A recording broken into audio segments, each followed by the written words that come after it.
The Seawolves have taken to their home turf.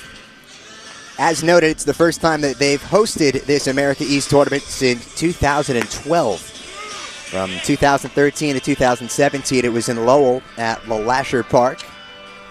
And because Stony Brook, well, was the best team in the regular season, they earned the honor of hosting. And we'll see if it works to their advantage. Again, it's a 4-team double elimination tournament. We have the potential to play games out until Sunday.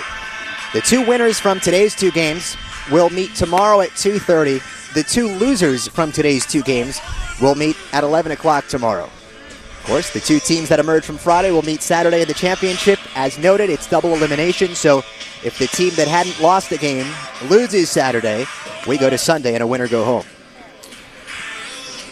Well, this is one of those games that you don't want to lose early because nobody likes playing early in the morning at 11 a.m. These teams will be ready, but both teams would rather, of course, win this game and play at 2:30 against the winner of NJIT in Albany. So it's going to be a pitcher's duel, but it also could be an offensive duel. There's no way to tell. All we have to do is sit back and enjoy as Quinn McDaniel steps into the box.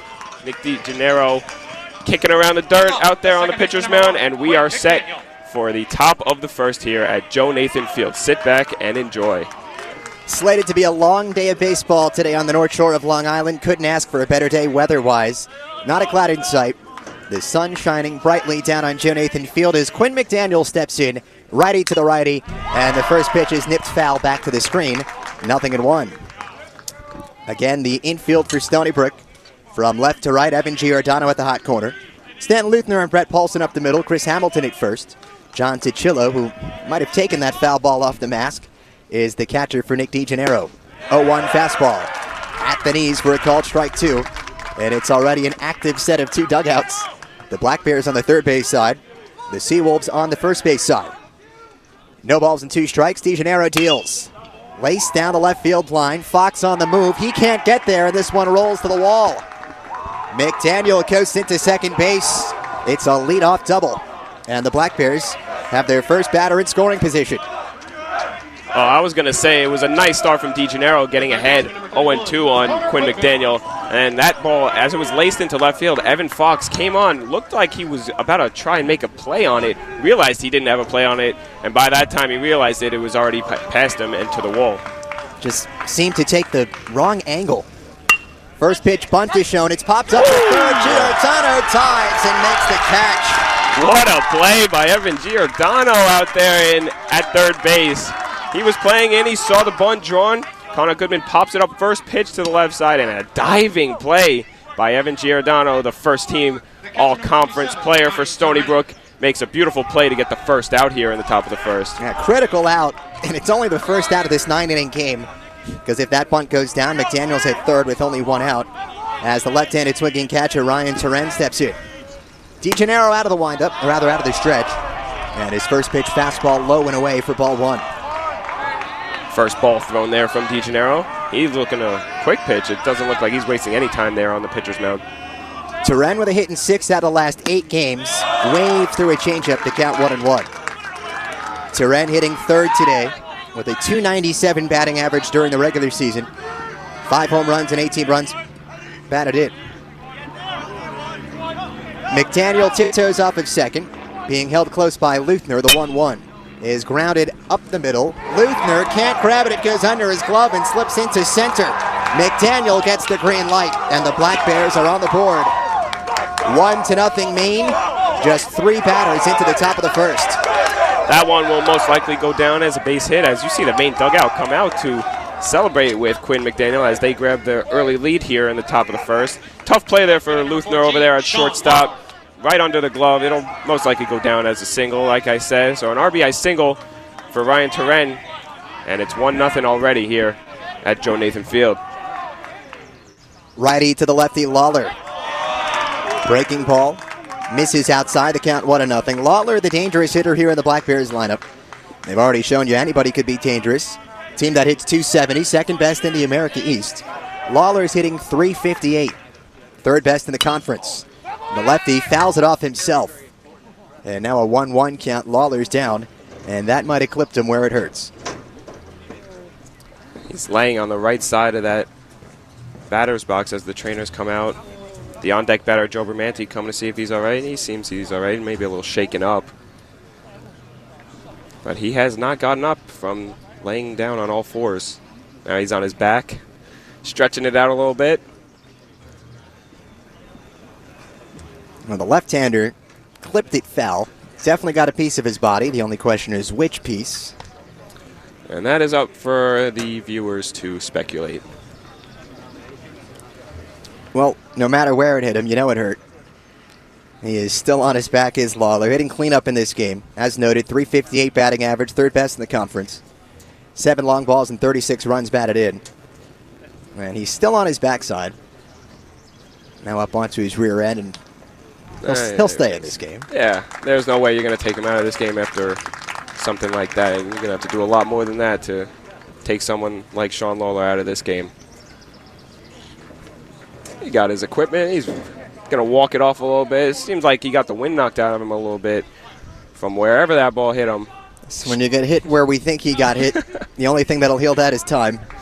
Stretching it out, walking it off, thinking, I can't. If that happens to me again, I'm coming out of this game.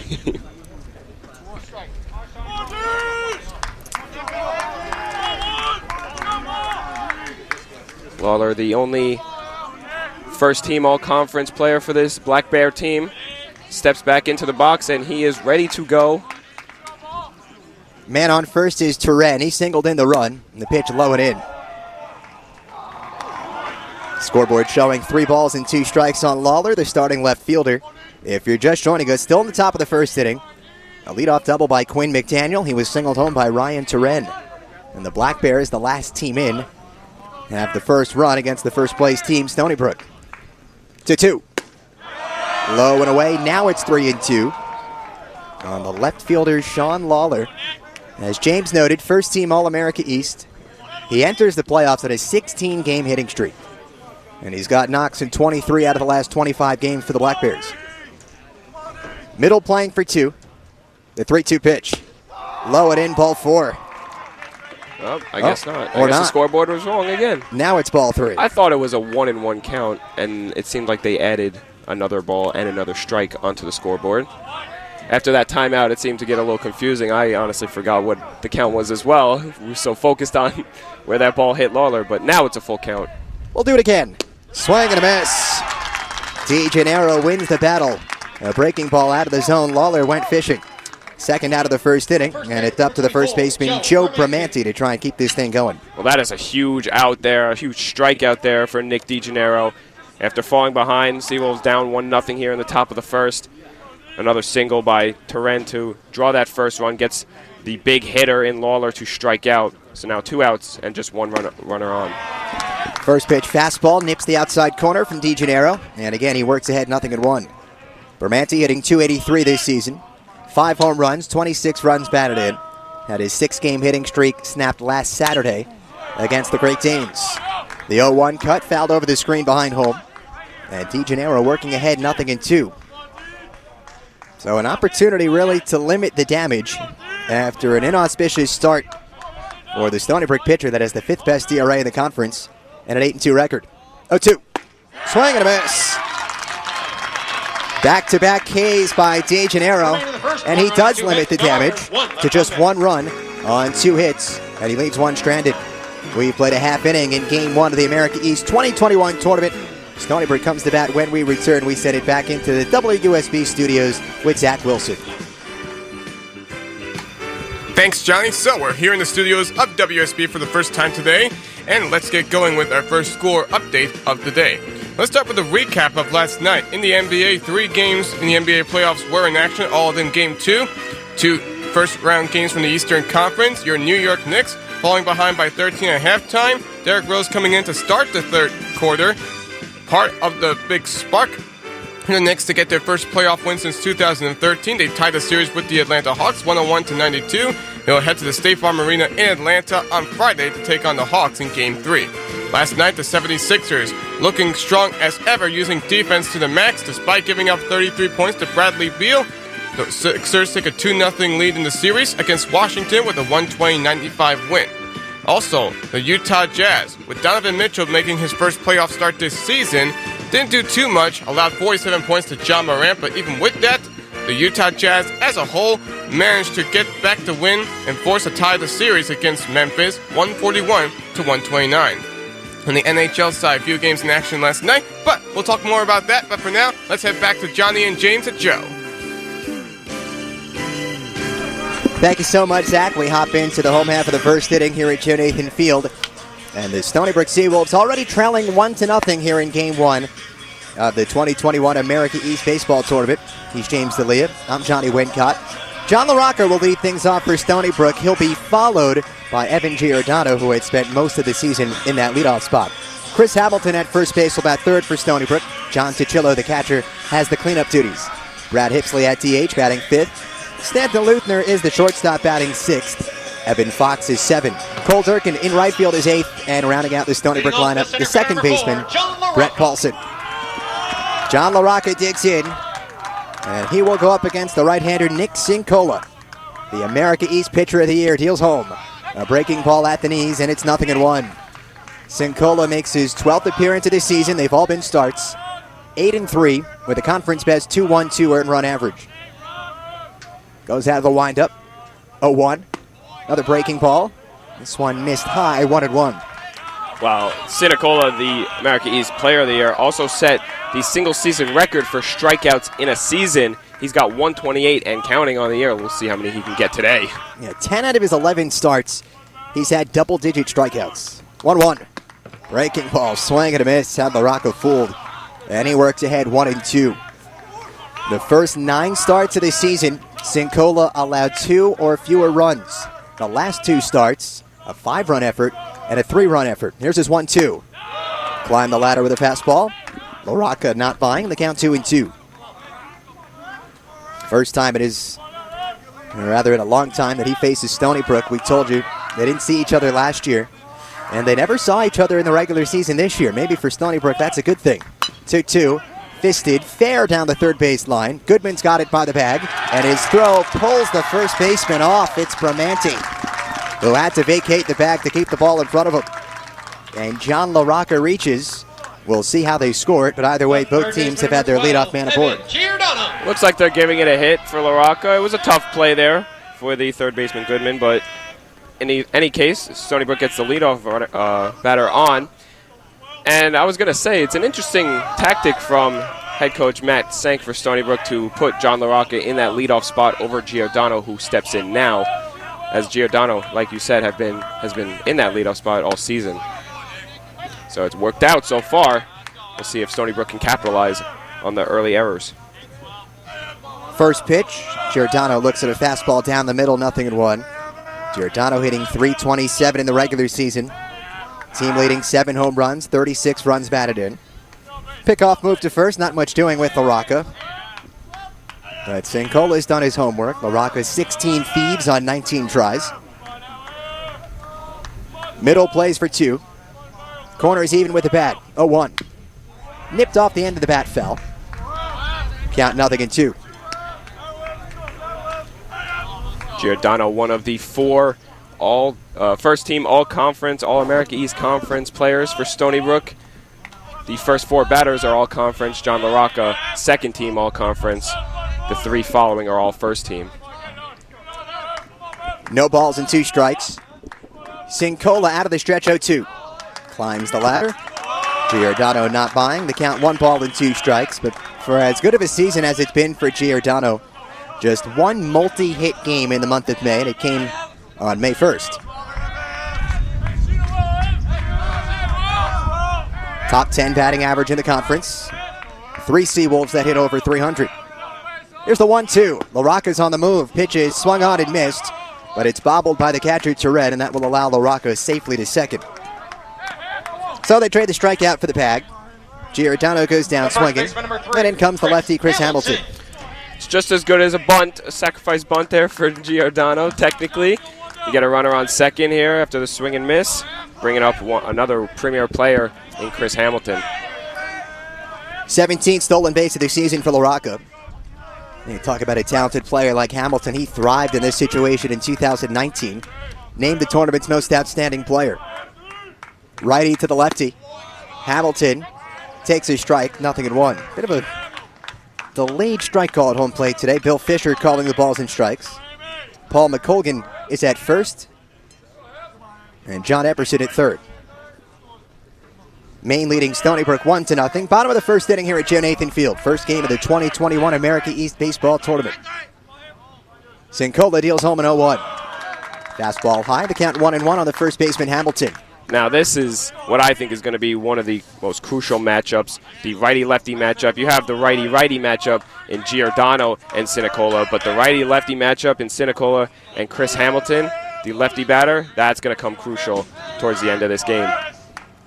Hamilton does have a ribby in 3 straight. A single here, likely make it 4 straight. LaRocca leads off at second, being held closely by Marquez. 1-1, wave and a miss. More off-speed stuff by Cincola. The count 1-2. James, you noted 128 strikeouts in the regular season, America East record. Doing it mostly with the hard stuff. So far, we've seen a lot of the slow stuff. Yeah, he's been missing upstairs, outside the zone with the high stuff. He's not missing with that breaking stuff, though, right now. Cincola comes set. Glove of the chest, 1-2. Fastball barely missed off the outer half. There was that 1.5 wait after the pitch. The dead silence, yes. Which speaks volumes. One of my favorites. So the count now 2-2. LaRocca still leading off of second base. An infield single to kickstart this bottom of the first. And Marquez is keeping him really close. Here's a 2-2. Swing and a miss. Back-to-back strikeouts of Giordano and Hamilton. And still with LaRocca waiting on second, it's up to John Ticillo to try and keep this bottom of the first inning alive. Cincola really has that breaking stuff working today already in this bottom of the first where the Seawolves trail 1-0 already. John Ticillo will step in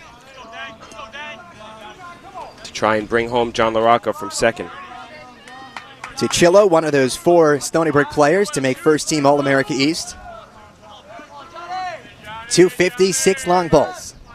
Righty-righty, first pitch, popped up. Shallow right field, dangerous area. Plant meets Bermanti. Second baseman McDaniel over and makes the catch as his cap falls to the turf.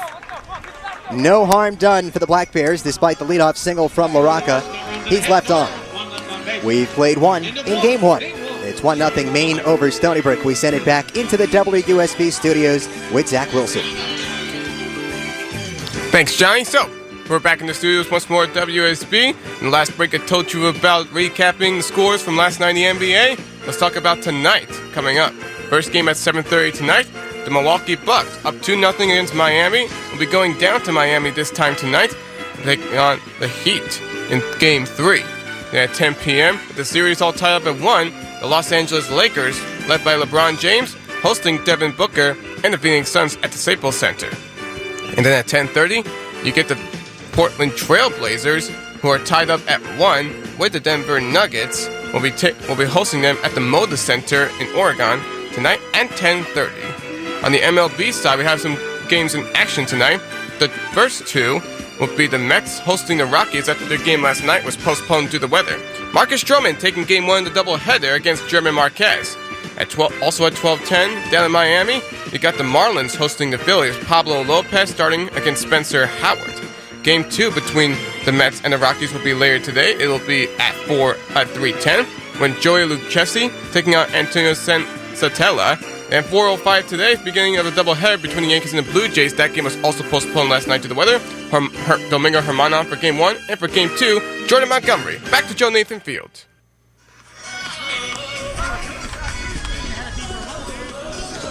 Thank you, Zach. We venture for the top of the second inning. 1-0 your score, Maine over Stony Brook here in Game 1 of the 2021 America East Tournament. He's James D'Elia. I'm Johnny Wincott. 6, 7, and 8, 2 up for the Black Bears here in the top half of the second inning. Nick DeGennaro back to toe the rubber for Stony Brook. It was 1 run on 2 hits in the top of the first for the Black Bears. First pitch swinging, Colby Emmert's the designated hitter. And again, DeGennaro, like he did towards the end of that first frame, works ahead of the count. Had a rough start, seemed to have settled in to get Lawler and Bermanti to strike out to end the inning after some damage done as that one's low for ball 1. Count now 1-1 on the DH. Emmert's hitting just 194 this season. 1 long ball, 5 runs batted in. The junior from Falmouth, Maine, the 0-1. Rather 1-1. Is cut on and missed. Change up low in the zone. The count now 1-2. Not to be confused with Falmouth, Mass. If you're familiar with the Cape Cod Baseball League, you might know Falmouth, the Commodores. DeGennaro, meanwhile, back to the windup. 1-2 pitch. Screaming ground ball, and it gets through the left side. Equidistant between the diving tries of Giordano and Luther. And it's another leadoff knock for the Black Bears. 2 innings, 2 leadoff runners on. Every inning, I should say, all 3 half innings, the lead runner has gotten on. So the Black Bears in business. As Colby Emmert, like you said, was only batting 194. So if the Black Bears are going to want to get something done, we know what those first 5 hitters can do. It's going to come down to the bottom 4. Freshman Marquez shows bunt. Pitch from DeGennaro low. He pulls back. It's ball 1. Marquez, the freshman from Miami, who is just 2 for his last 21. One of those 2, though, a 3-run home run against Hartford 2 weeks ago. He shows bunt again. DeGennaro deals, and this is a good one. Comes back to DeGennaro. He has 1 play, and it's at first base. Sacrifice successful. Emmert advances to second. Stony Brook trades the bag for the out, and here comes the center fielder, Jake Reynes. Well, if you're Marquez, you're batting 143 on the season, and like you said, 2 for his last 20. A sac bunt is probably the best thing you can do there to get your leadoff runner in Emmert over to second. So Black Bears, 2 innings, and they're in business again. First offer to Reynes. Low and away, forces Tichillo to go to his knees, but a good smother by the catcher keeps Emmert at second. It's going to draw a mound visit.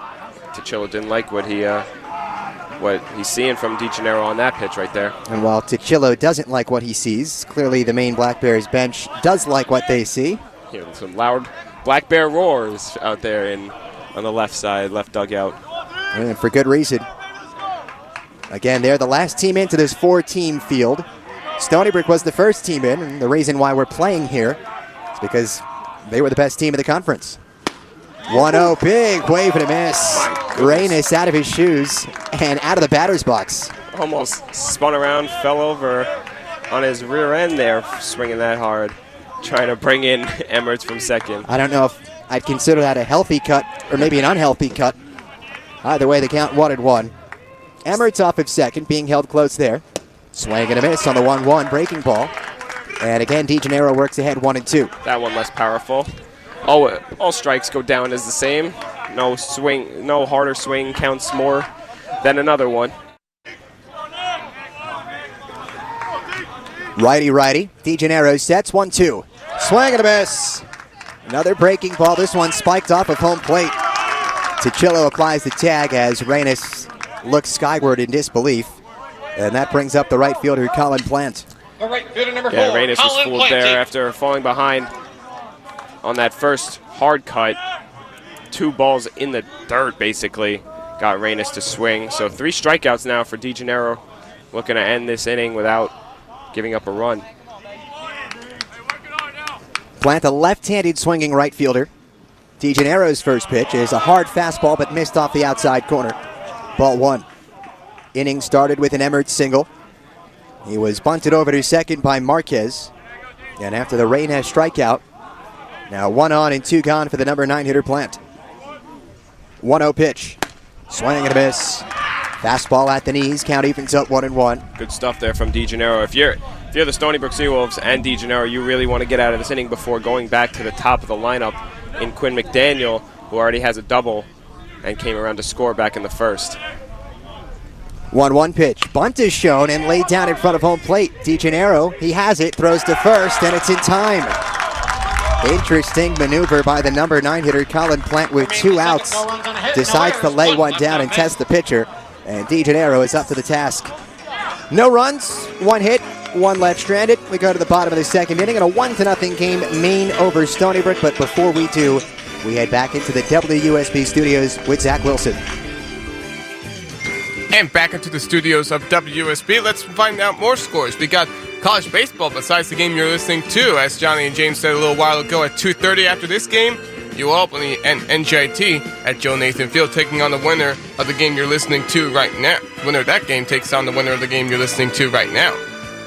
More games in action today. The American Athletic Conference in Tournament Mode 2. First game at 3 o'clock at Clearwater. Game 7 between UCF and Memphis. Then Game 8 tonight at 7 p.m. South Florida taking on Tulane.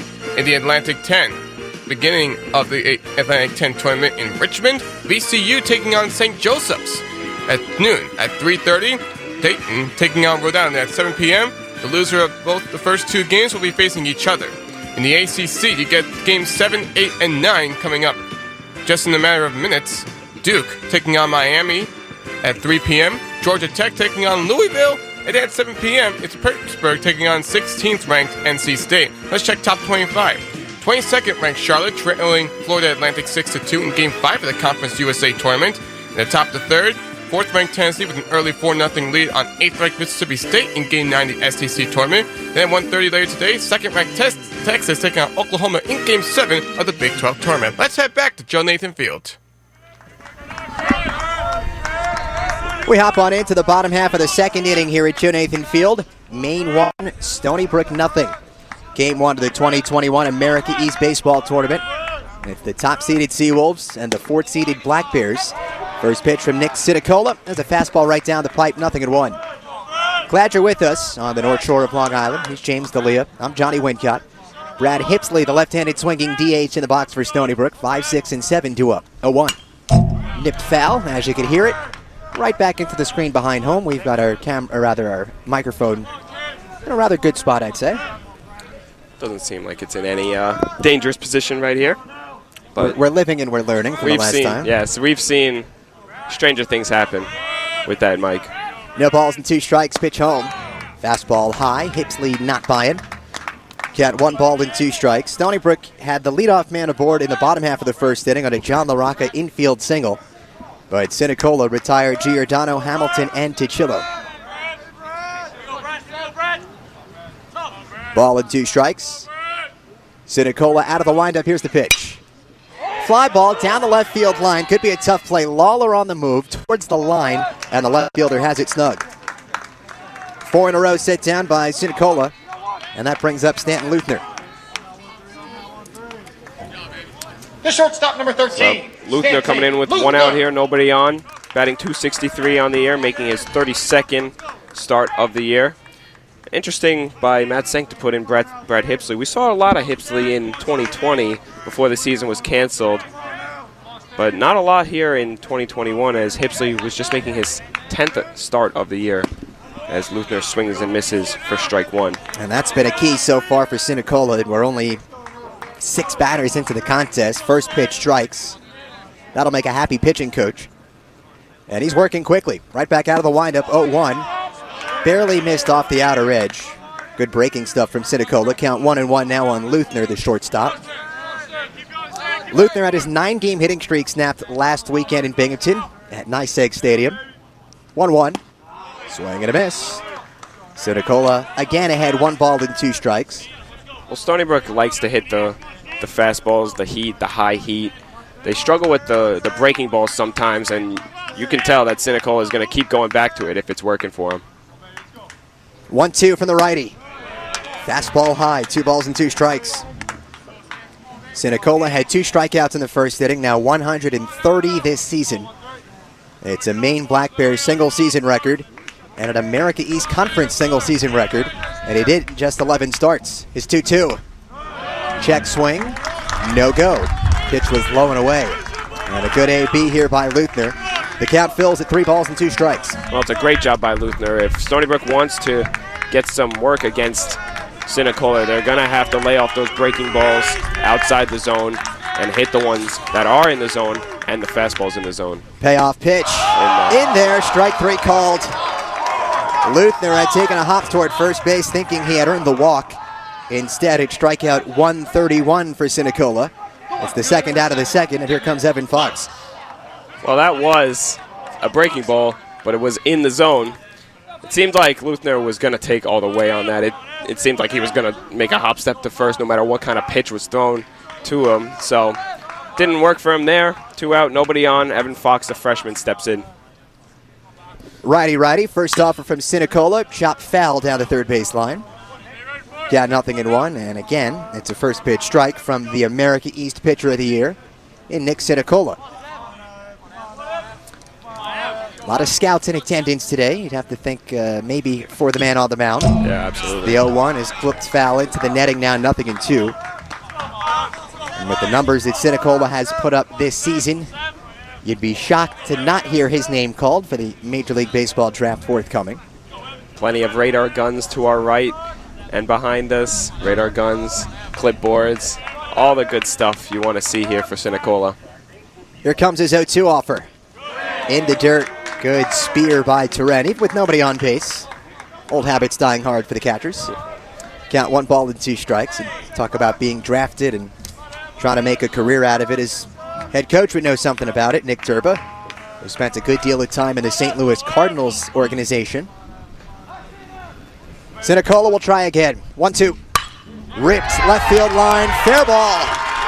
Evan Fox takes the turnaround first. He heads for second. It's retrieved and left by Lawler, and it's a 2-out stand-up double for Evan Fox.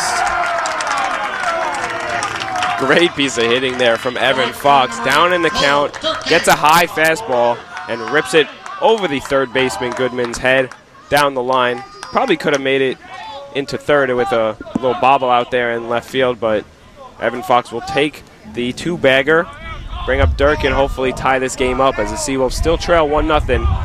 Looking to get things even here against Sinicola. Durkin into the left-handed batter's box. Sinicola operates out of the stretch. First pitch, swing and a miss. It's in the dirt. Fox takes off for third. Low throw, not in time.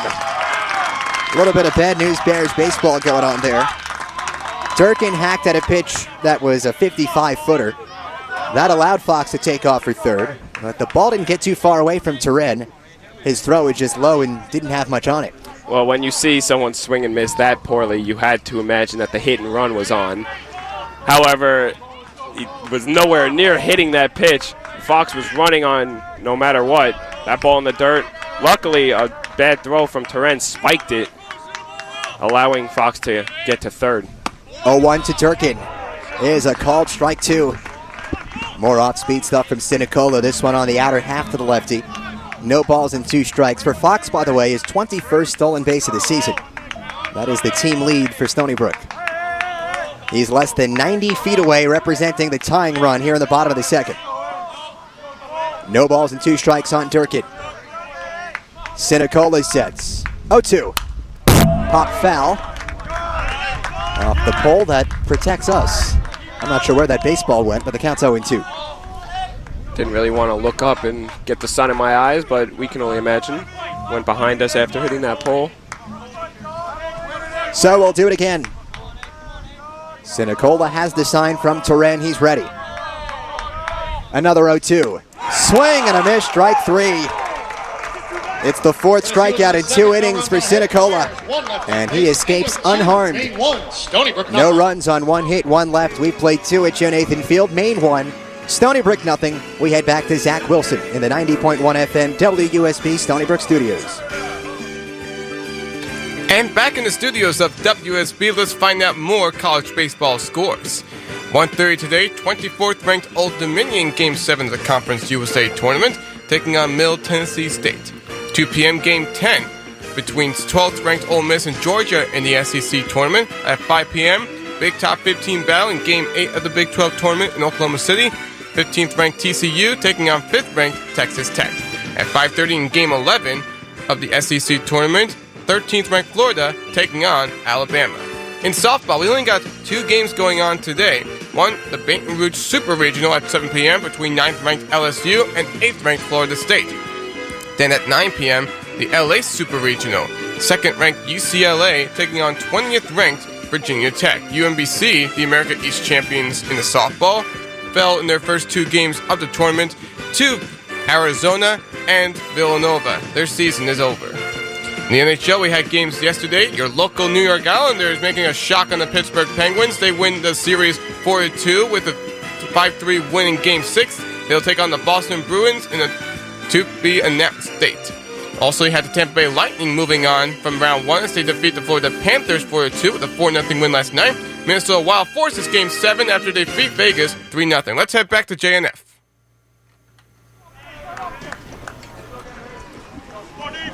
Top half of the third inning here at Stony Brook University. Jonathan Field, the site for Game 1 of the 2021 America East Baseball Tournament.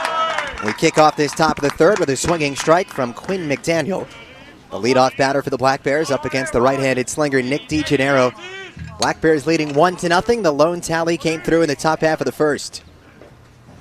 0-1 pitch, low and away from DeGennaro, 1-1. It was a Ryan Turen single, and it brought home the man who's at the dish, Quinn McDaniel. That's been the only difference so far. 1-1 pitch from DeGennaro. Spikes off of home plate, 2-1. James, you noted in the pregame, it's Nick versus Nick today. Sinicola on the bump for the Black Bears. DeGennaro towing the rubber for Stony Brook. Both in the top 5 in America East ERA. Sinicola is the top. 2-1 is swung through. Another breaking ball by DeGennaro, low in the zone. And the count evens up 2-2 on the second baseman, McDaniel.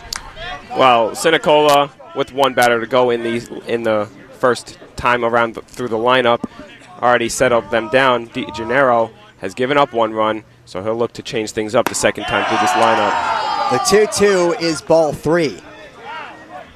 And all that noise you hear coming from the first base dugout, that's owned by Stony Brook. DeGennaro missed, but clearly not by much. Close one. Very close. The payoff pitch slashed down the right field line, but this one's tailing foul. And that would have been harmful if in play.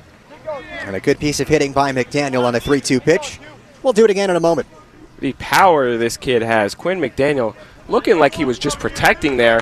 Drilled the ball down the right field line. It probably would have gone out if it stayed fair. Nice piece of hitting there from McDaniel to not only stay alive, but almost double this lead for Maine. Hey, don't be fooled by the leadoff hitter. Does have 5 home runs this year. And for much of the season, Evan Giordano is Stony Brook's leadoff hitter. He leads the team in home runs. 3-2, swing and a miss. And DeGennaro wins the battle. And now he equals Sinicola's strikeout total. That's his 4th. Round 2 goes to DeGennaro. After he gave up the leadoff double to start the game against McDaniel, comes back, fixes around his pitches, and gets him swinging. First pitch to Goodman is popped up right side of the infield. Paulson drifting back onto the outfield grass, and he makes the catch for out number 2. So 1 pitch, 1 out there for Connor Goodman. And that'll bring up the catcher Ryan Turen, whose first inning single has provided the only difference so far in this game 1. Yeah, Goodman, 2 at-bats, 2 outs. Remember in that first inning, Evan Giordano over at third made the diving play on the bunt to try and get McDaniel over. Fastball on the first pitch from DeGennaro outside to the left-handed swinger. Count 1-0. DeGennaro now working quickly. Here's his 0-1. Swing and a miss. Breaking ball low in the zone. It's 0-2. Remember when I said it was going to be either an offensive game or a pitcher's duel? It looks like it's going to be a pitcher's duel, Johnny. No middle ground. Here's the 0-2. Missed outside. Give the count now 2 balls, 1 strike. This is why you don't look at the scoreboard and you should trust yourself. Well, we do know it's 1-0 Maine, 2 down. Pitch is in the dirt, smothered by Ticillo. 4 strikeouts already for DeGennaro in his last start last week against Binghamton. Had a season-best 11 strikeouts over 5 innings, and he gave up only 2 runs. Here comes a 3-1 pitch from DeGennaro. Screaming ground ball foul. Banks off the third base dugout and into play. Someone will have to scoop that baseball. Either way, another 3-2 count. Here we 2 gone, top 3. Winner. Don't know how these guys do it sometimes, standing up there in those dugouts. Those balls come in screaming sometimes, like you said. How about the on-deck batting? Yeah, even worse. Here's the 3-2. Outside, ball 4. Good at-bat by Ryan Turen, who is yet to be retired today in 2 plate appearances. He keeps this top of the third inning alive for Sean Lawler, who's hitting .358 this season, 3rd best in the conference. Yeah, you don't want to give any runners on base to this guy Lawler, as DeGennaro looked like he went to the breaking ball there to try and get Turen off guard. He missed out and up in the zone. First pitch from DeGennaro, slowly hit towards second. Luthner's there and goes the easy way to second base to end the frame. Never a doubt. No runs, no hits. for Maine in And the one third. left No on. runs, no We head hits, for no the errors. bottom of the third inning. Maine 1, Stony Brook nothing. We head back into the WUSB 90.1 FM Stony Brook studios. Zach Wilson.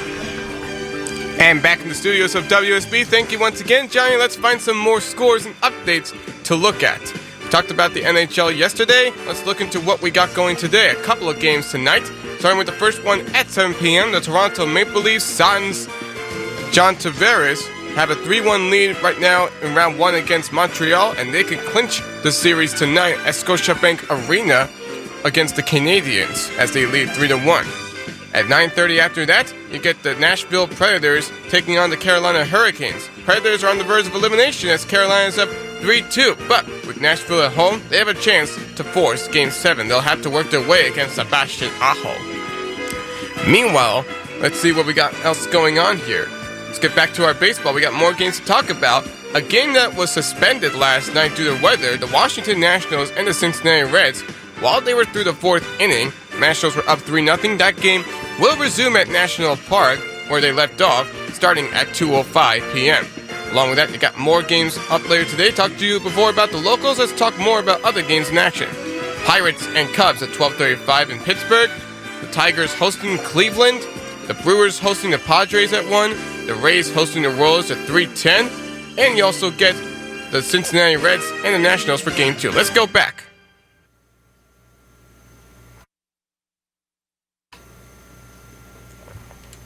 So it looks like we're just waiting to have it back. So, in the meantime, let's get you down with more scores and updates to talk about. More baseball action right now today, as we're going to be as the first games, as I said a while ago, is going to be the Mets and the Rockies leading it off. Their game yesterday was suspended due to inclement weather, but that game will carry over to today at 12. It'll be in Citi Field. Marcus Stroman taking the mound. Then after that, you get Game 2 coming up later after that, scheduled to be at 3:10. Joey Lucchesi taking on Antonio Senzatella. At night, you got more games later on tonight. 7:05. Apparently, it'll be another doubleheader. The Nationals and the Reds after they finish up the game that was supposed to finish up yesterday, but could not due to inclement weather. Steven Strasburg will be taking the mound for the Nationals, taking on Sonny Gray and the Cincinnati Reds. At 8:10 p.m., Chicago taking on Baltimore, Dylan Cease against Bruce Zimmerman. 9:40, you get more games, a couple of them at that same time. The Oakland A's taking on Shohei Ohtani and the LA Angels. That's right, Ohtani is taking the mound and going to be at bat tonight for the Angels in Oakland. You also get the Diamondbacks and the Cardinals as well. Matt Peacock against Carlos Martinez. 10:10, you get the LA Dodgers. They haven't yet decided on their starting pitcher, as they'll take on Alex Wood and the San Francisco Giants. Then later tonight at 10:10, you get more games going on. At last game, it will be the Seattle Mariners, Chris Flexen against Colby Emmert, and the Texas Rangers. So, we are just waiting to hear back from Joe Nathan Field about the technical difficulties that we're receiving. And until we do that, we will leave you down with some music for the time being.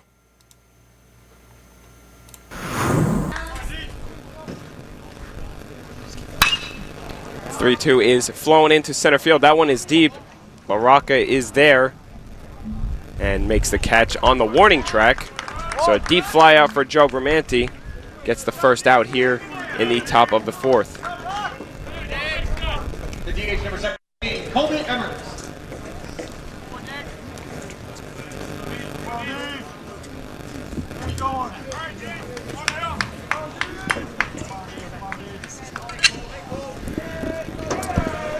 Sorry about that, viewers.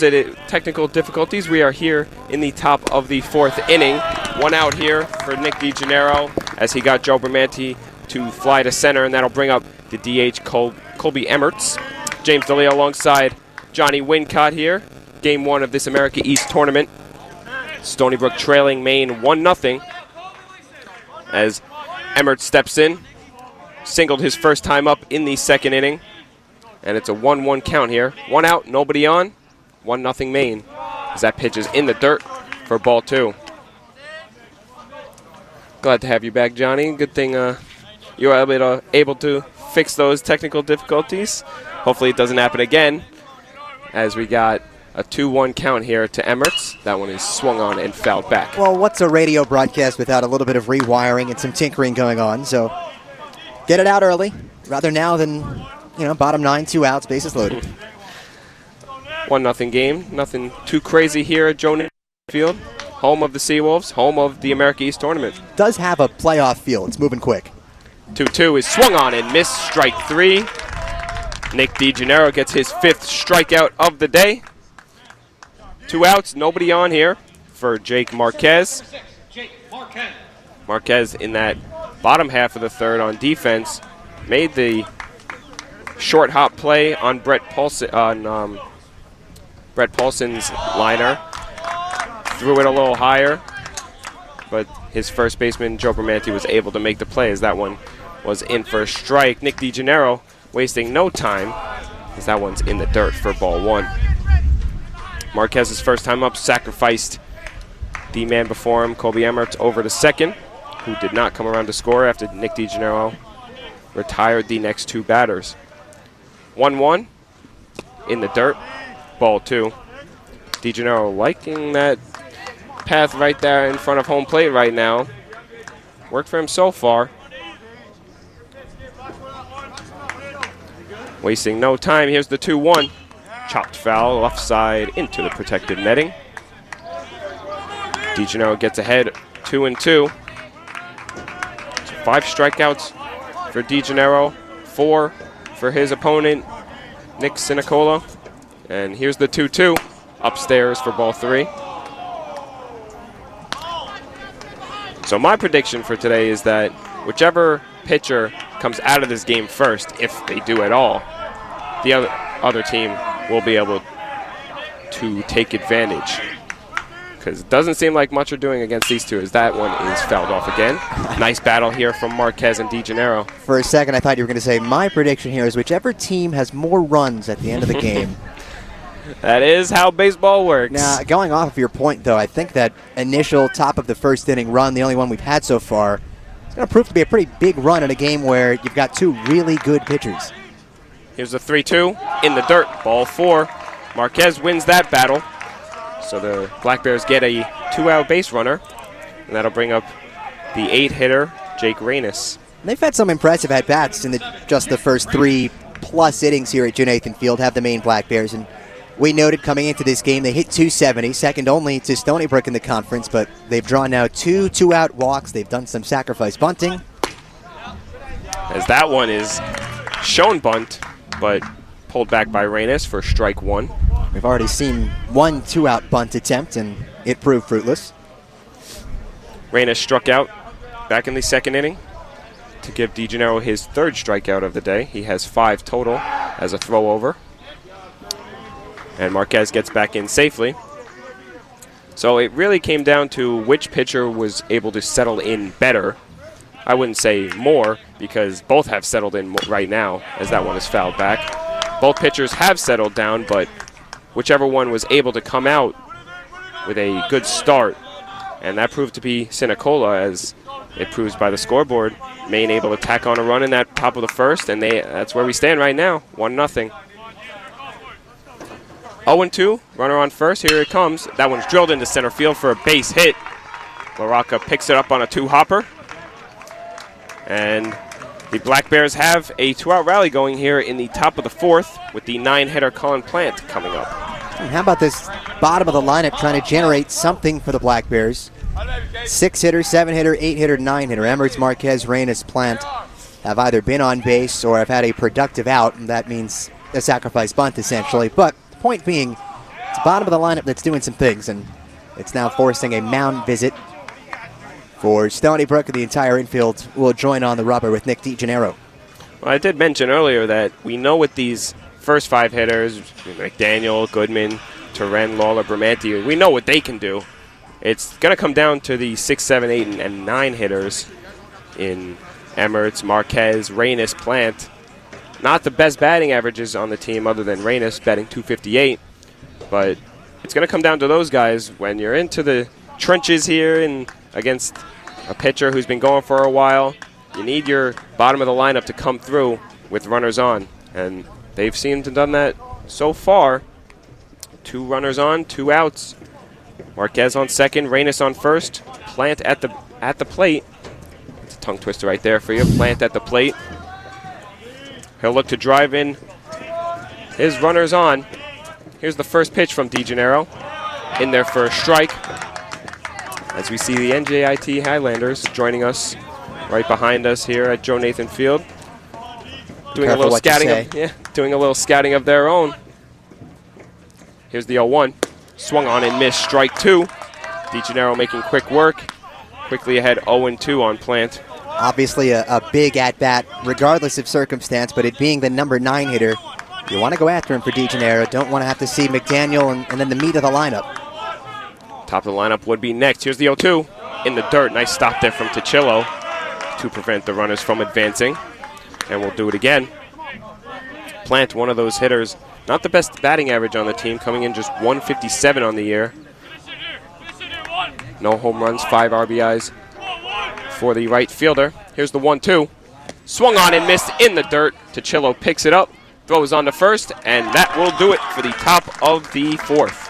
DeGennaro gets his 6th strikeout. No errors. 2 left. The Black Bears get no runs, 1 hit, and leave 2 runners on. We go to the bottom of the 4th here at Joe Nathan Field. Seawolves still trailing 1-0. You're listening to 90.1 WUSB Radio. Back to you, Zach, in the studio.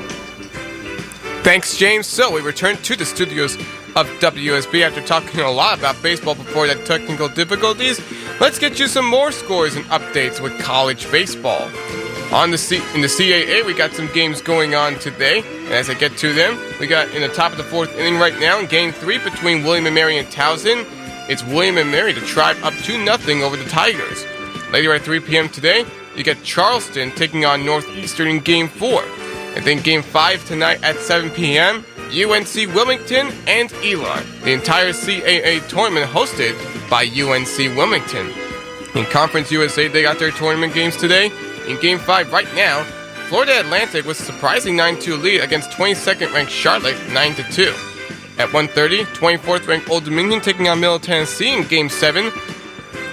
We actually got Game 6 called. 5 p.m., Western Kentucky UTSA. Game 8 tonight at 8:30. A big battle between 19th-ranked Southern Miss and 18th-ranked Louisiana Tech. The entire CUSA tournament being held in Ruston, Louisiana. 3 games in Horizon today. Right now in the top of the 3rd, scoreless between Milwaukee and Wright State. At 3 p.m., Illinois-Chicago, and 8 p.m., Illinois-Chicago, and 8 p.m., Illinois-Chicago, and 8 p.m., Illinois-Chicago, and 8 p.m., Illinois-Chicago, and 8 p.m., Illinois-Chicago, and 8 p.m., Youngstown State. And tonight at 7, the loser of both games. Game entirely at Dayton. Let's head back to Joe Nathan Field. Thank you, Zach. Back here in Joe Nathan Field, James DeLeo alongside Jonny Wincott as we go to the bottom of the 4th in a 1-0 game. The Maine Black Bears lead over the Stony Brook Seawolves as the 4, 5, and 6 hitters for Stony Brook come to bat. First pitch from Sinicola to Tuccillo is in their first strike. Tuccillo, one of the 4 first-team all-conference players for the Stony Brook Seawolves. Here's the 0-1. Popped up foul. And out of play. And it's 0-2, so... Still looking for that first foul ball here in our Stony Brook booth, I guess we'll call it, our Joe Nathan setup. You'll be able to hear if it hits the bleachers or the concrete or the grass. So, you listening at home. Oh, and that one is fouled to the right side into the trees. Yeah, that is one that I would not wish on anybody going into any broadcast booth. High exit velo. Luckily, we are right behind home plate and not out there in right field. So, it's 0-2. Sinicola, the leadoff hitter, Tuccillo. Here it comes. That one barely got a piece of it, did Tuccillo to stay alive. Seawolves looking to get anything and everything done here against Sinicola, the best pitcher, you could say, of the America East. He won Pitcher of the Year in the America East. Looking to keep things going here for the Black Bears.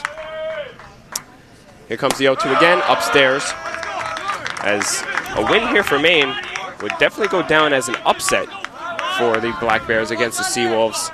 As everyone's expecting, most people I would say are expecting the Seawolves to come in against Sinicola, and with that high batting average, best in the America East. Especially when you consider how these guys got into the tournament. Slim chances just to get in, and they're here. Here's the 1-2. In there, strike 3 called. Got him with the breaking ball, and Tuchillo is retired. That one too easy right there, as number 27. Sinicola gets his 5th strikeout of the day. Second one looking. And that'll bring up the designated hitter, Brad Hipsley. Flew out to left field his first time up.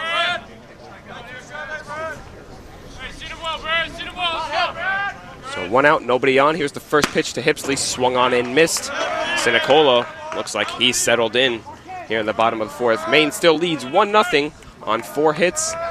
Stony Brook, no runs on 2 hits. Sinicola sets. Here's the 0-1. Swung on and missed again, that time with the breaking ball. And it's 0-2. And Sinicola's been good so far, but he hasn't been untouchable, right? Stony Brook's had a base runner on in each of the first 3 innings. They just haven't really generated anything from that. Against a pitcher like Sinicola, you're going to need to string together a few hits. Here's the 0-2. Upstairs again.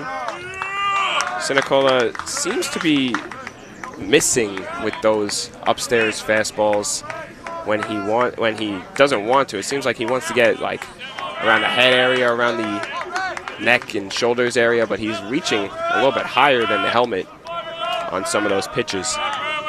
In any case, it's 1-2. Here it comes.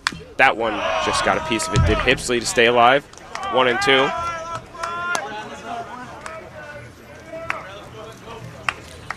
Hipsley making just his 10th start of the year. Made a good impression these last couple games for Matt Senk to put him in this lineup over Shane Paradine, who usually plays DH, the all-rookie conference player. As that one is fouled off, you hear it from our field mic. And we'll do it again. Still 1-2. Nobody on. 1 out after the strikeout from Tuchillo. Throw a little credit to Maine's cameraman over there who didn't flinch a bit, and that thing was headed right for his face. Here comes the 1-2. Fouled off to the right side again. Hipsley doing a great job here of staying alive against the premier player in Sinicola. I think that's another valued point in this game so far is, right, if Sinicola is striking guys out, typically he's probably throwing some more pitches. And Stony Brook is making him work for those strikeouts, right? A couple of 2-strike foul balls. It's not just good morning, good afternoon, and good night, which you have seen at times from Nick Sinicola. So we'll do it again. Here comes the 1-2 to Hipsley. In there, strike 3 called, and 2 straight looking strikeouts for the Seawolves against Nicholas Sinicola. So 6 strikeouts on the day for Sinicola, and that'll bring up the shortstop Stanton Luther, who is one of the strikeout victims back in the 2nd inning. So it's more rare when Sinicola doesn't have at least 10 strikeouts. So you'd have to think that if he's on the mound for at least another few innings, that he's going to hit that benchmark yet again. Yeah, the America East leader in strikeouts set a single-season record with 128 strikeouts on the air as the first pitch to Luther's in the dirt for ball 1. Luther coming in with a .263 batting average, making his 32nd start. Does have 4 home runs and 20 RBIs on the year. Sinicola sets. Here's the 1-0. Upstairs for ball 2. Sinicola already up to 60 pitches, so a good sign for the Seawolves. These battles against Sinicola are going to come to fruition when we see the later innings, as that one is inside. Ball 3. And first time we've really seen Sinicola fall behind in a count. 3 balls, no strikes to Stanton Luther.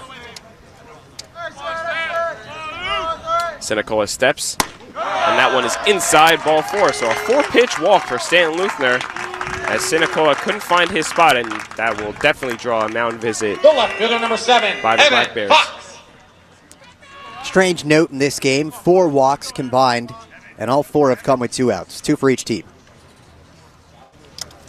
So mound visit, as Nick Derber will talk it over, or the pitching coach rather, will talk it over with his ace, Nicholas Sinicola. Didn't like what he saw there. I mean, who would after 4 pitches with 2 outs, nobody on? But Stanton Luther will take it. 2 outs. Again, it's the point that Stony Brook hasn't generated much, but they are making Sinicola throw some extra pitches, and they've had at least one runner on now in each of the first 4 innings. So, granted, 2 of those are walks, but that means you got to throw some pitches if you're walking batters. Stony Brook does not want to see Sinicola on the bump inning 7, 8, 9. They'd like to get him out as fast as they can. Already up to 64 pitches is Sinicola. So unless he settles in with some quick work, we could see him out of this game in the 7th, I would say. First pitch to Evan Fox is a ball. 5 straight balls for Sinicola. Then the other question becomes, right, you might play a bunch more games this week. Granted, you need to win 1 before you win 2, so do you throw the kitchen sink and have him throw, over 100 pitches, or do you keep him limited? Here's the 1-0 upstairs. Ball 2, 6 straight balls for Sinicola, and like you mentioned, we won't see Sinicola tomorrow, no matter if Maine wins or loses, but I think they would rather win to throw their number 2 guy out there rather than risk it all here with Sinicola and lose. As a throw over. Close play at first, but yeah, sneaky move. Luther got back in time. So maybe the nerves getting to Sinicola right now. 6 straight balls thrown to the Seawolves batter. Stanton Luther sits on first after a 4-pitch walk. Evan Fox has a 2-0 count, who doubled back in the 2nd inning as another throw over. Fox with that double. And the wild pitch brought him over the 3rd with 2 outs. But Cole Durkin struck out to end that bottom half of the 2nd to save Sinicola from giving up anything. Here comes the 2-0 upstairs. Ball 3, 7 straight balls for Sinicola. And it's not as if Sinicola is not used to working out of the stretch.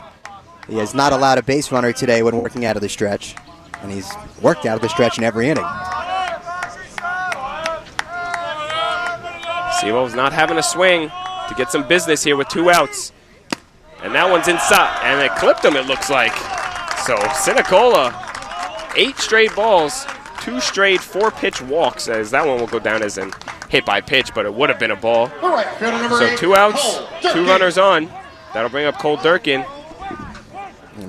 Evan Fox just has a knack for getting hit by pitches this year. 14th time. Only 1 player in the conference has been hit more than Evan Fox. So Cole Durkin steps in. Like I said, he struck out back in the 2nd inning to end the bottom half of the 2nd. He comes in with Luther on 2nd, Fox on 1st. 2 outs in a 1-0 game. Maine leads over Stony Brook. Here's the first pitch. That one's in there for a strike. So after 8 straight balls, Sinicola comes back with a breaking ball to get ahead on Cole Durkin. 0-1.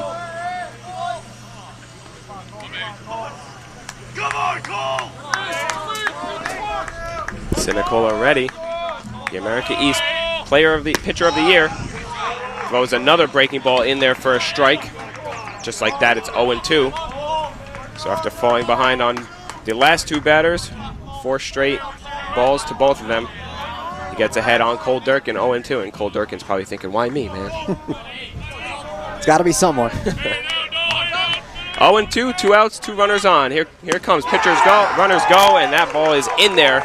Strike 3 called. 7 strikeouts for Sinicola as he battles to end the bottom half of the 4th. We go to the 5th inning here at Joe Nathan Field. Maine still leads 1-0 over Stony Brook. Back to you, Zach, in the studio. You're listening to 90.1 WUSB Radio. Thanks, James. So we're back here in the studios of WUSB as we got 2 games just beginning now. The Mets, Rockies, Marlins, Phillies entering the top of the 1st. The Mets, after they couldn't play yesterday due to inclement weather, the same went for the New York Yankees. Both will get their chances with their own little doubleheader today. Top of the 1st, and already nothing yet has begun. We're waiting for first pitch on both sides. More college baseball to get into. A couple of games from the NEC today in tournament play. The entire tournament in Norwich, Connecticut. Bryant against LIU should be happening in just a matter of minutes. And at 4 p.m., Central Connecticut State taking on Sacred Heart. In the Ohio Valley, a couple of conference tournament games today in Jackson, Tennessee. It's the beginning of the conference tournament there. Southeast Missouri State taking on Austin Peay. And at 7 p.m., Murray State against Morehead State. You get 6 Pac-12 games going on today.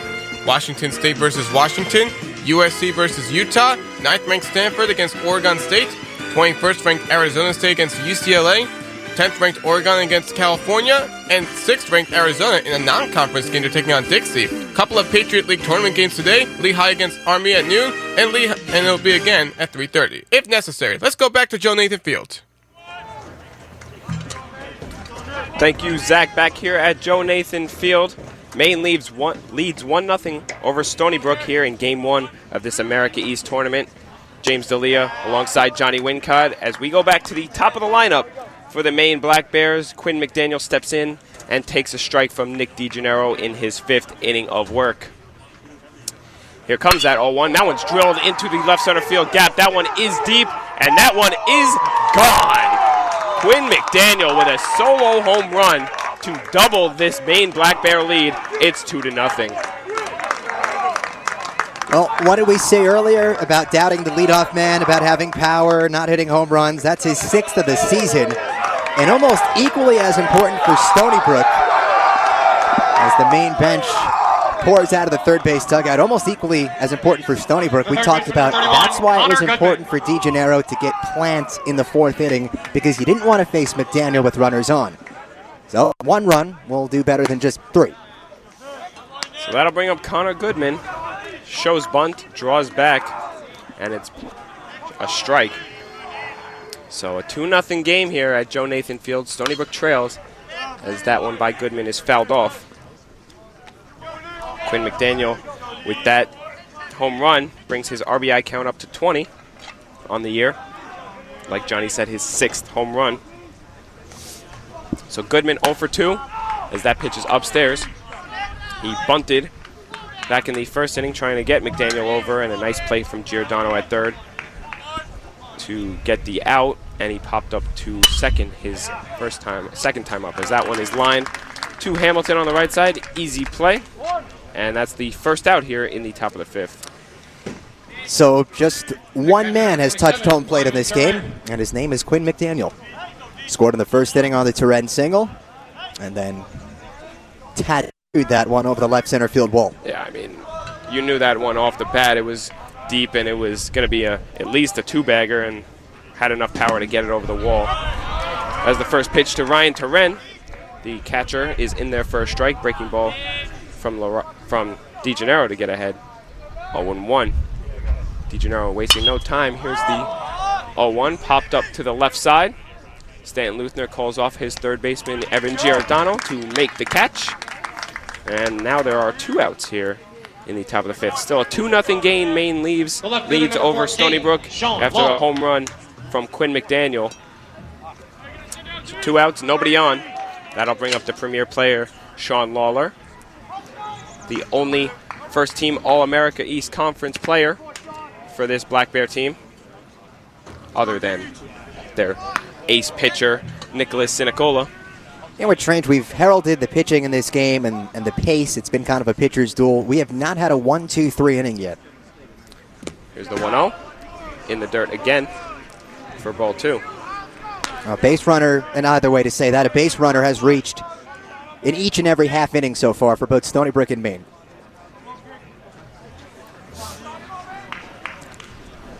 Here comes the 2-0. That one fastball in there for a strike, and it's 2-1.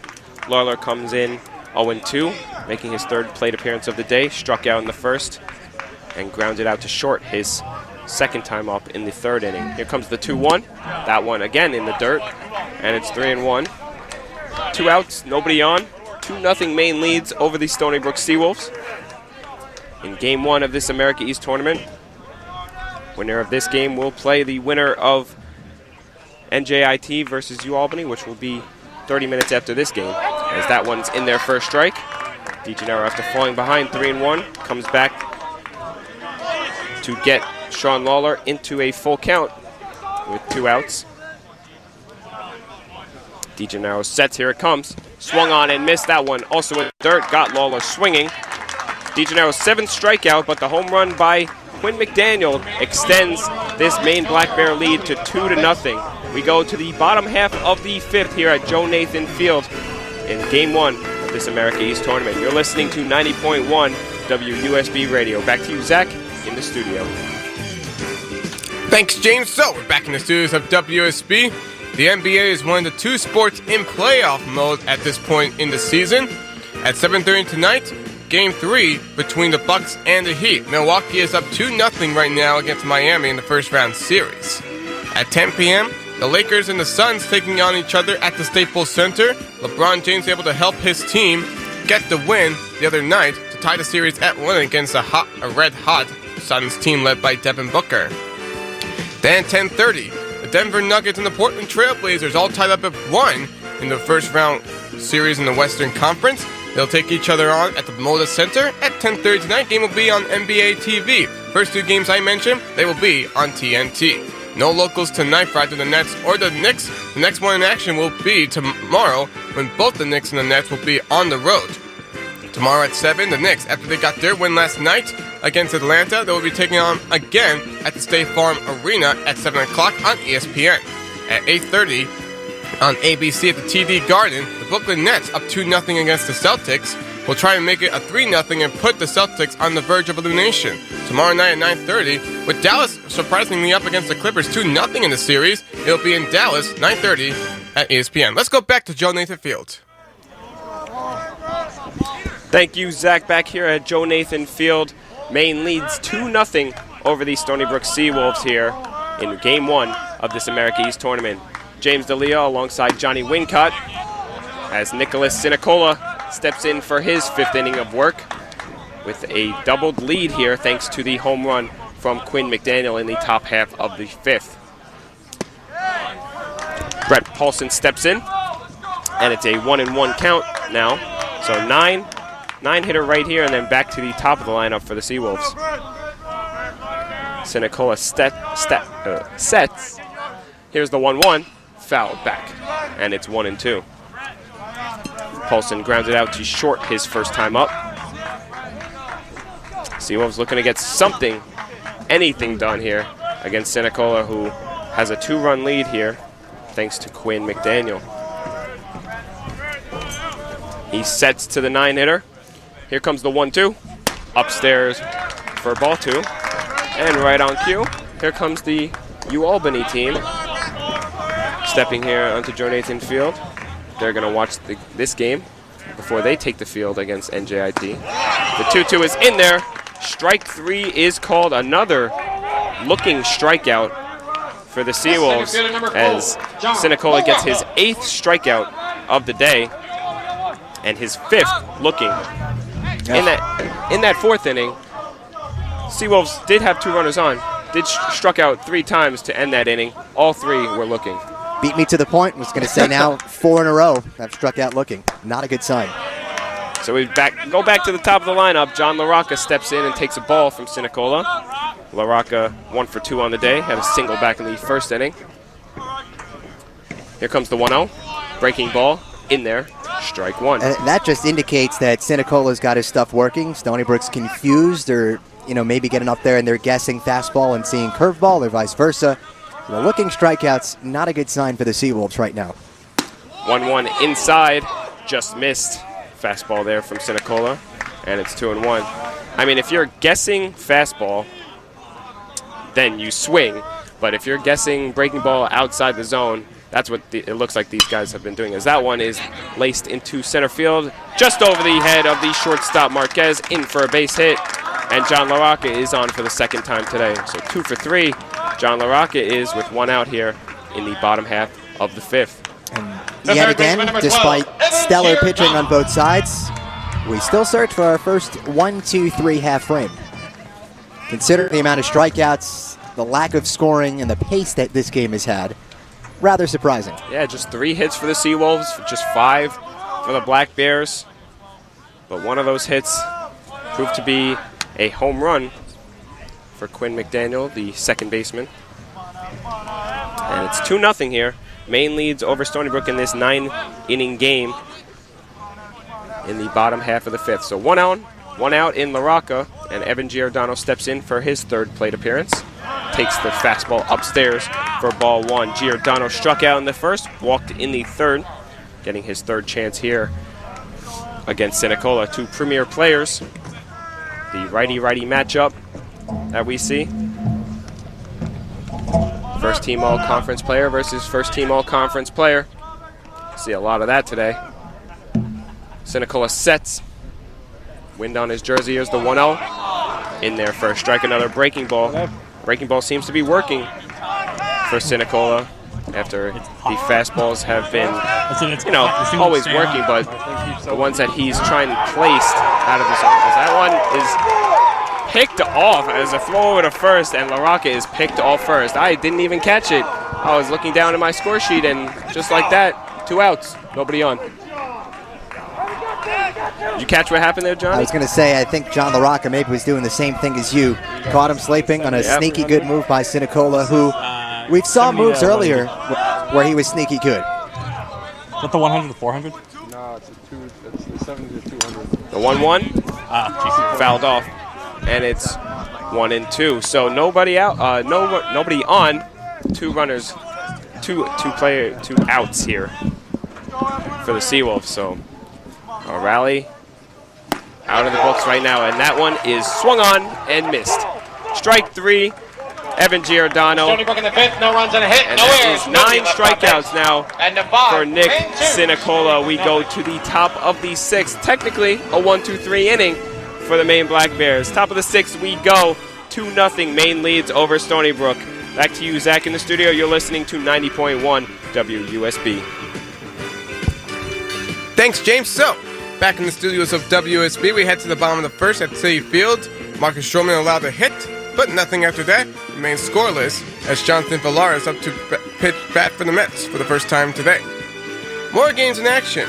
We head to the bottom of the 1st in Miami. Still scoreless between the Phillies and the Marlins. Spencer Howard at the mound for Philadelphia, and Corey Dickerson up at bat with 2 out. After Sierra was struck out swinging, and Miguel Rojas grounded out to shortstop. We got more games later on today. We got NHL action today. Tonight at 7 p.m., the Toronto Maple Leafs taking on the Montreal Canadiens.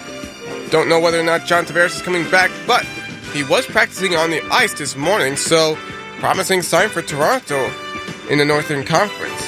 Toronto's up 3-1 right now as they play Game 5 tonight against Montreal, looking to eliminate them. Then later at 9:30, Sebastian Aho and the Carolina Hurricanes putting Nashville in elimination mode. They lead 3-2 and have Game 6 tonight at 9:30 at Bridgestone Arena in Nashville, Tennessee. Hurricanes looking to move on. We'll see what they can do. More games later on tomorrow, but for now, let's head back to Joe Nathan Field for the 6th inning. Leading off, it's the first baseman, number 24, Joe Bramante. Back here at Joe Nathan Field, 2-0 Maine leads over the Stony Brook Seawolves as Nick DeGennaro steps in for his 6th inning of work with 85 pitches already for DeGennaro as he throws a first pitch strike to Joe Bramante, and the second pitch is low for ball 1. Bramante 0 for 2 on the day, struck out in the 1st, flew out to center, deep center in the 4th. Here's the 1-1. That one is flown into center on the right side this time. That one is deep, and that one is trailing, and that one is gone. Joe Bramante with a solo home run, and just like that, 3-0 Maine leads over Stony Brook. So in the 5th inning, leadoff home run for Quinn McDaniel. 6th inning comes, leadoff home run for Joe Bramante. That one just kept on trailing over the College World Series 2012 sign out there in right center field, and it's a 3-0 game now. 6th hit of the day, and half of them for the Black Bears. The critical ones have been extra base hits. The double by McDaniel, he would come around to score. The home run by McDaniel, and now the home run by Bramante. And DeGennaro hasn't made many mistakes today. The Black Bears have taken advantage, though, something that Stony Brook had not been able to do despite putting some runners on in each inning against Sinicola. Never able to bring them around. So credit the Black Bears. Again, a team that you go back a week, you're thinking, how is this team even going to sneak their way into this tournament? They do, and now they're trying to make some noise in this tournament. Trying to prove an upset here against Stony Brook and their ace, Nick DeGennaro. As it drew a mound visit from Matt Sank, they will keep DeGennaro in this game. Already up to 88 pitches on the day, 7 strikeouts. But those 2 home runs he's given up, both back-to-back innings, a leadoff home run by McDaniel, and now Bramante here in the 6th. 3-0, and 3 runs might be all that Sinicola needs to shut this game down. First pitch to Emmert's in their first strike. That was DeGennaro's 89th pitch of the game. And again, the way that this tournament is set up, these guys are not going to go again, so it's kind of throw the kitchen sink, or throw the kitchen sink, if you will. How's that? That's a good one right there. That one is laced into right field, trailing just over the right field line in the dirt. So Emmert's gets some good piece of hitting on that one, but he'll come back and do it again, and it's 0-2. In the same regard, you don't want a guy to overthrow, but again, if you don't win this quote-unquote portion of the season, there won't be any more season. So you're going to get your best guys out there no matter how long they can go. Here comes the 0-2. Chopped foul. Nice job by Emmert's to stay alive. Emmert's 1-2 on the day. Singled in the first, in the second, and struck out in the 4th. So DeGennaro looking to settle back in after that leadoff home run from Joe Bramante. That one is swung on and missed. Strike 3. So nice job by DeGennaro after giving up that home run to come back and get Emmert's for his 8th strikeout of the day.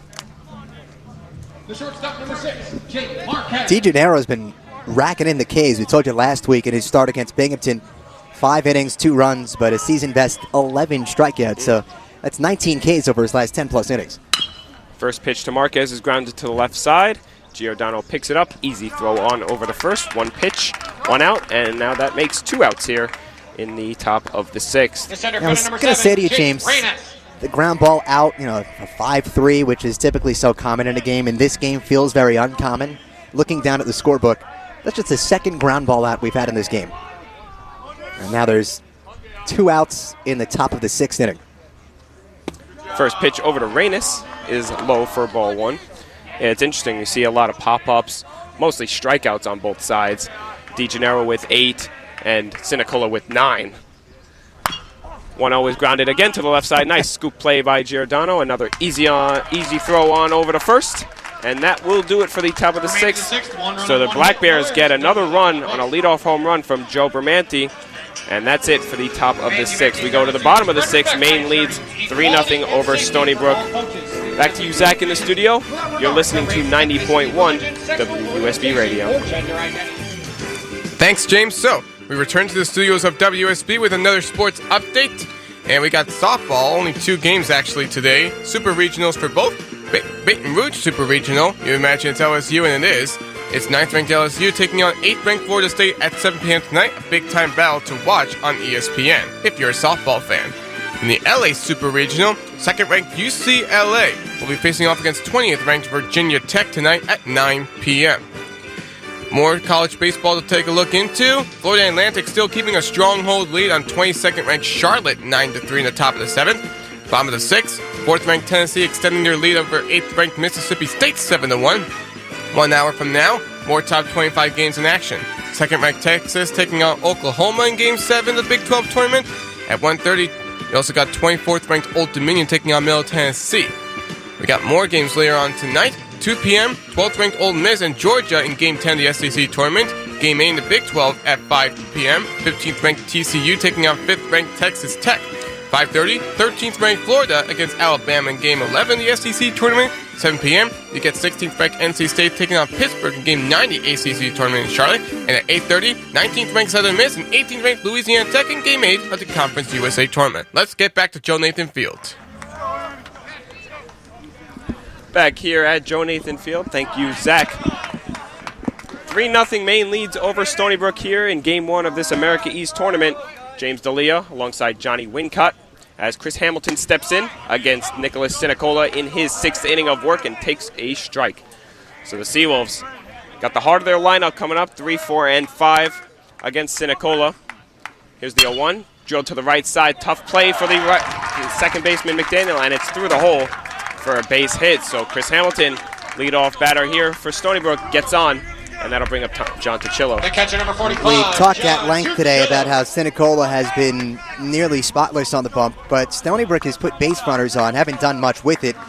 That's their first leadoff base runner since the first did it. So Seawolves looking to rally here. And only their 4th hit of the game. Tough to score runs when you only have 4 hits. Sinicola already spotless. 5 shutout innings. Looking to keep it going. And that one is drilled to the right side. McDaniel will be able to get there. Throw on to first to get John Ticillo. That one a little softer hit than the one that Hamilton hit. In any case, he goes on over to second. Ticillo is retired, and that'll bring up Brad Hipsley, who's 0 for 2. Yeah, that ball had some funky English on it, and you credit Hamilton for making sure that ball doesn't hit him because it hit the dirt and immediately kicked to the right. Tough play there from McDaniel. Any second baseman would be waiting for wherever that ball was going to land. For the record, if that did hit Hamilton, he'd be out, and it would be ruled a single for Ticillo. So Hipsley steps in, 0 for 2, flew out to left, struck out, getting his 3rd chance against Sinicola. First pitch, breaking ball in there for a strike. Sinicola up to 88 pitches on the day. Could be his last, if not second to last inning, unless they just throw him out there and ruin his arm for no chance. He's going to pitch the rest of this tournament.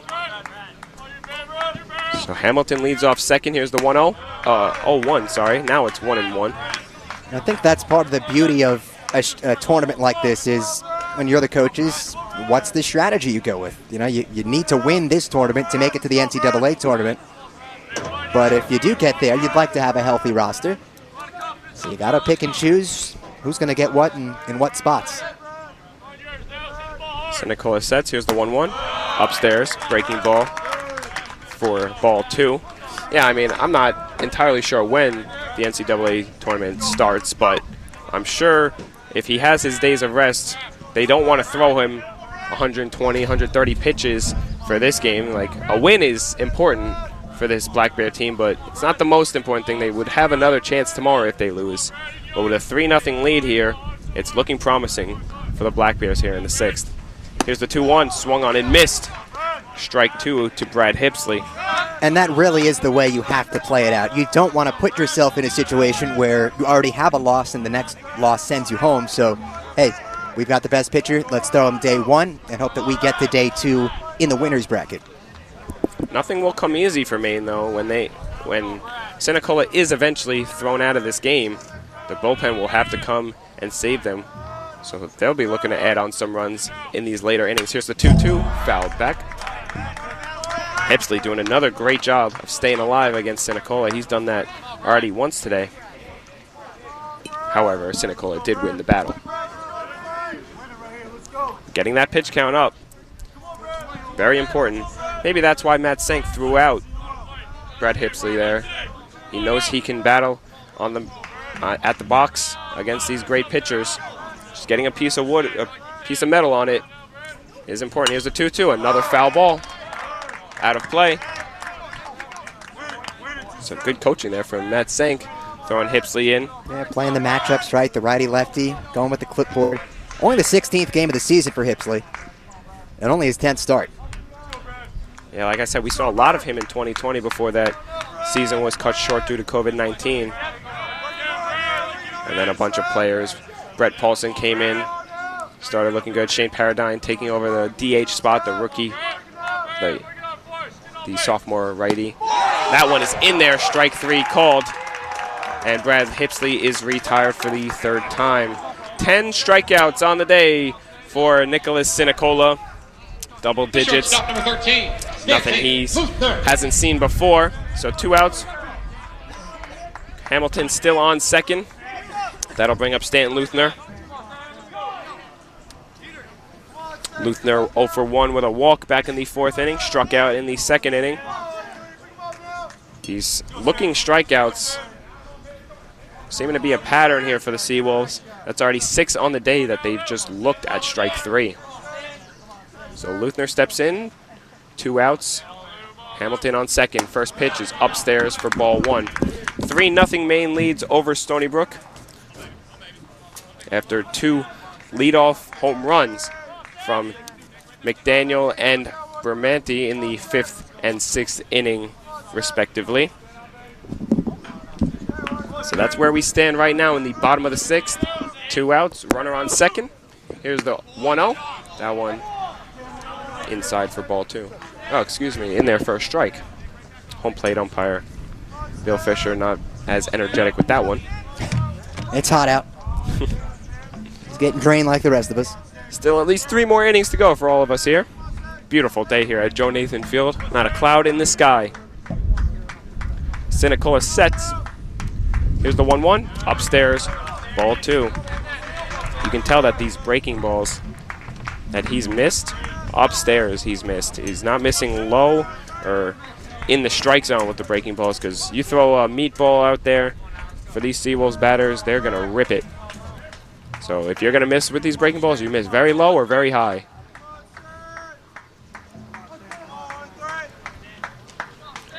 Sinicola ready for the 2-1. Looks over Hamilton at second. Here it comes. Swing and a missed. That breaking ball got Stanton Luther swinging, and it's 2-2. If Luther can keep it going, the freshman Evan Fox would be next in this 3-0 game that Maine leads over Stony Brook.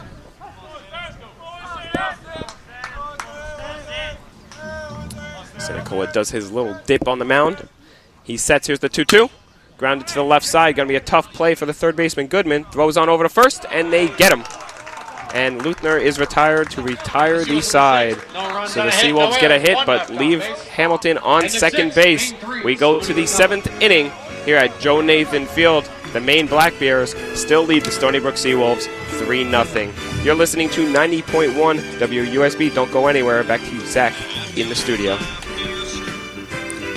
Thanks, James. So now we return to the studios of WSB. The only games going on right now, we got the Mets and the Rockies. Mets were scoreless in the bottom of the 4th, but Marcus Stroman does his work again after he strands a man on first. Brendan Rodgers it was after he threw a 5-pitch walk to him. It's still scoreless as we head to the bottom of the 2nd at Citi Field. In the bottom of the 2nd right now in Miami, Marlins have a man on third with 2 out. Eisen Diaz is at the plate. He's batting 135 this year and is trying to give the Marlins the first lead of the game.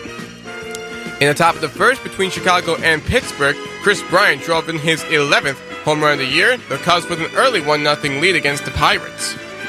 We're still waiting at 2:30 for the game between Washington and Cincinnati to resume from last night. In that bottom of the 4th, the Nationals were up 3-0 against the Cincinnati Reds. And let's see if they can continue to keep that lead once action resumes in just 2 hours. More games to get you going in. Let's see what's up with the updates. Top of the 2nd right now in the Atlantic 10 tournament. It just began today. VCU with an early 4-0 lead in the top of the 2nd against St. Joseph's. At 3:30 you get Rhode Island and Dayton. At 7 p.m. the loser of both games will be playing each other. Let's head back to Joe Nathan Field. Thank you, Zach. Back here at Joe Nathan Field. James D'Elia alongside Jonny Wincott. Maine leads 3-0 over Stony Brook here in the top of the 7th inning in Game 1 of this America East tournament. Nick DeGennaro still out there to pitch the 7th inning, and it's 0-1 and now 0-2 after a swinging pitch there from Colin Plant, the 9-hitter for this Black Bear team. So 0-2, the leadoff hitter Plant on, and that pitch is in the dirt. Strike 3, throw on over to first from Tichillo, and DeGennaro does not give up a leadoff home run in the top of the 7th, gets his 9th strikeout of the day. We were noting in the last half inning, the majority of the strikeouts for Sinicola have come looking. Every single strikeout for DeGennaro has come swinging.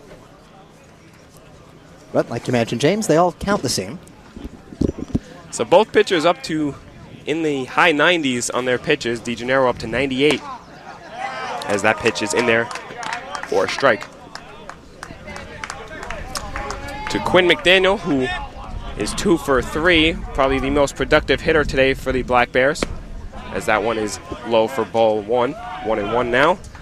McDaniel doubled and came around to score in the 1st, struck out in the 3rd, and had an absolute bomb back in the 5th inning to lead off that 5th inning to extend the lead to 2-0 as that one is drilled to the left side. Stanton Luther, the shortstop, picks it up and gets Quinn McDaniel by a stride for the second out here in the top of the 7th. That one tough play for Stanton Luther to get the speedy Quinn McDaniel. He gets it done, and just like that, there are 2 outs for Connor Goodman. And so far for DeGennaro, just what the doctor ordered. Started the frame with 95 pitches, 2 quick outs. That one is fouled off, so DeGennaro already over 100 pitches here, but we know we won't be seeing him the rest of the tournament like we've been talking about all day. So if he's good to go, if he thinks he's good to go, he's still dealing, you leave him in. As that one is swung on and fouled. Foul tipped and held on by Tichillo for strike 2. So DeGennaro making some quick work after giving up 2 home runs in the last 2 innings. That one is in there, strike 3 called, and hey, Johnny, we just got our first 1-2-3 inning of the day. DeGennaro gets his 10th strikeout of the day. We go to the bottom of the 7th stretch time here at Joe Nathan Field. Maine still leads 3-0 over Stony Brook. You're listening to 90.1 WUSB. Back to you, Zach, in the studio. Thanks, James. So, we're now in the studios of WSB here midway through the 7th inning. Let's get going with more scores and updates. Yesterday in the NHL, we had some games in round 1. 2-3 concluded round 1, including your New York Islanders that clinched the series with the Pittsburgh Penguins for the 2nd time in 3 seasons in the playoffs. Their last 2 playoff meetings, Islanders have been very dominant. They win 5-3 last night to take the 4-2 series win against Sidney Crosby and Pittsburgh. The Islanders will move on to round 2 to face off against the Boston Bruins at a later date. 3 stars in the game. The 1-star going to Brock Nelson, the 2-star going to Anthony Beauvillier, and the 3-star to Ryan Pollock. You also had the Tampa Bay Lightning with a shutout series-clinching win against the Florida Panthers last night, 4-0. Vasilevsky with the top star, the 2 stars to Steven Stamkos, and the 3rd star to Pat Maroon. The Lightning will move on to round 2 to take on the winner of Carolina and Nashville. You also get Minnesota Wild taping themselves in the season with a 3-0 shutout win against the Vegas Golden Knights. 1 star to Kevin Fiala, 2nd to Chris Talbot, and the 3rd to Ryan Sutter. Game 7 between both teams will commence on Friday with the winner moving on to round 2. Let's head back to Joe Nathan Field for Johnny and James. Thank you, Zach. Back here at Joe Nathan Field, bottom of the 7th, we go.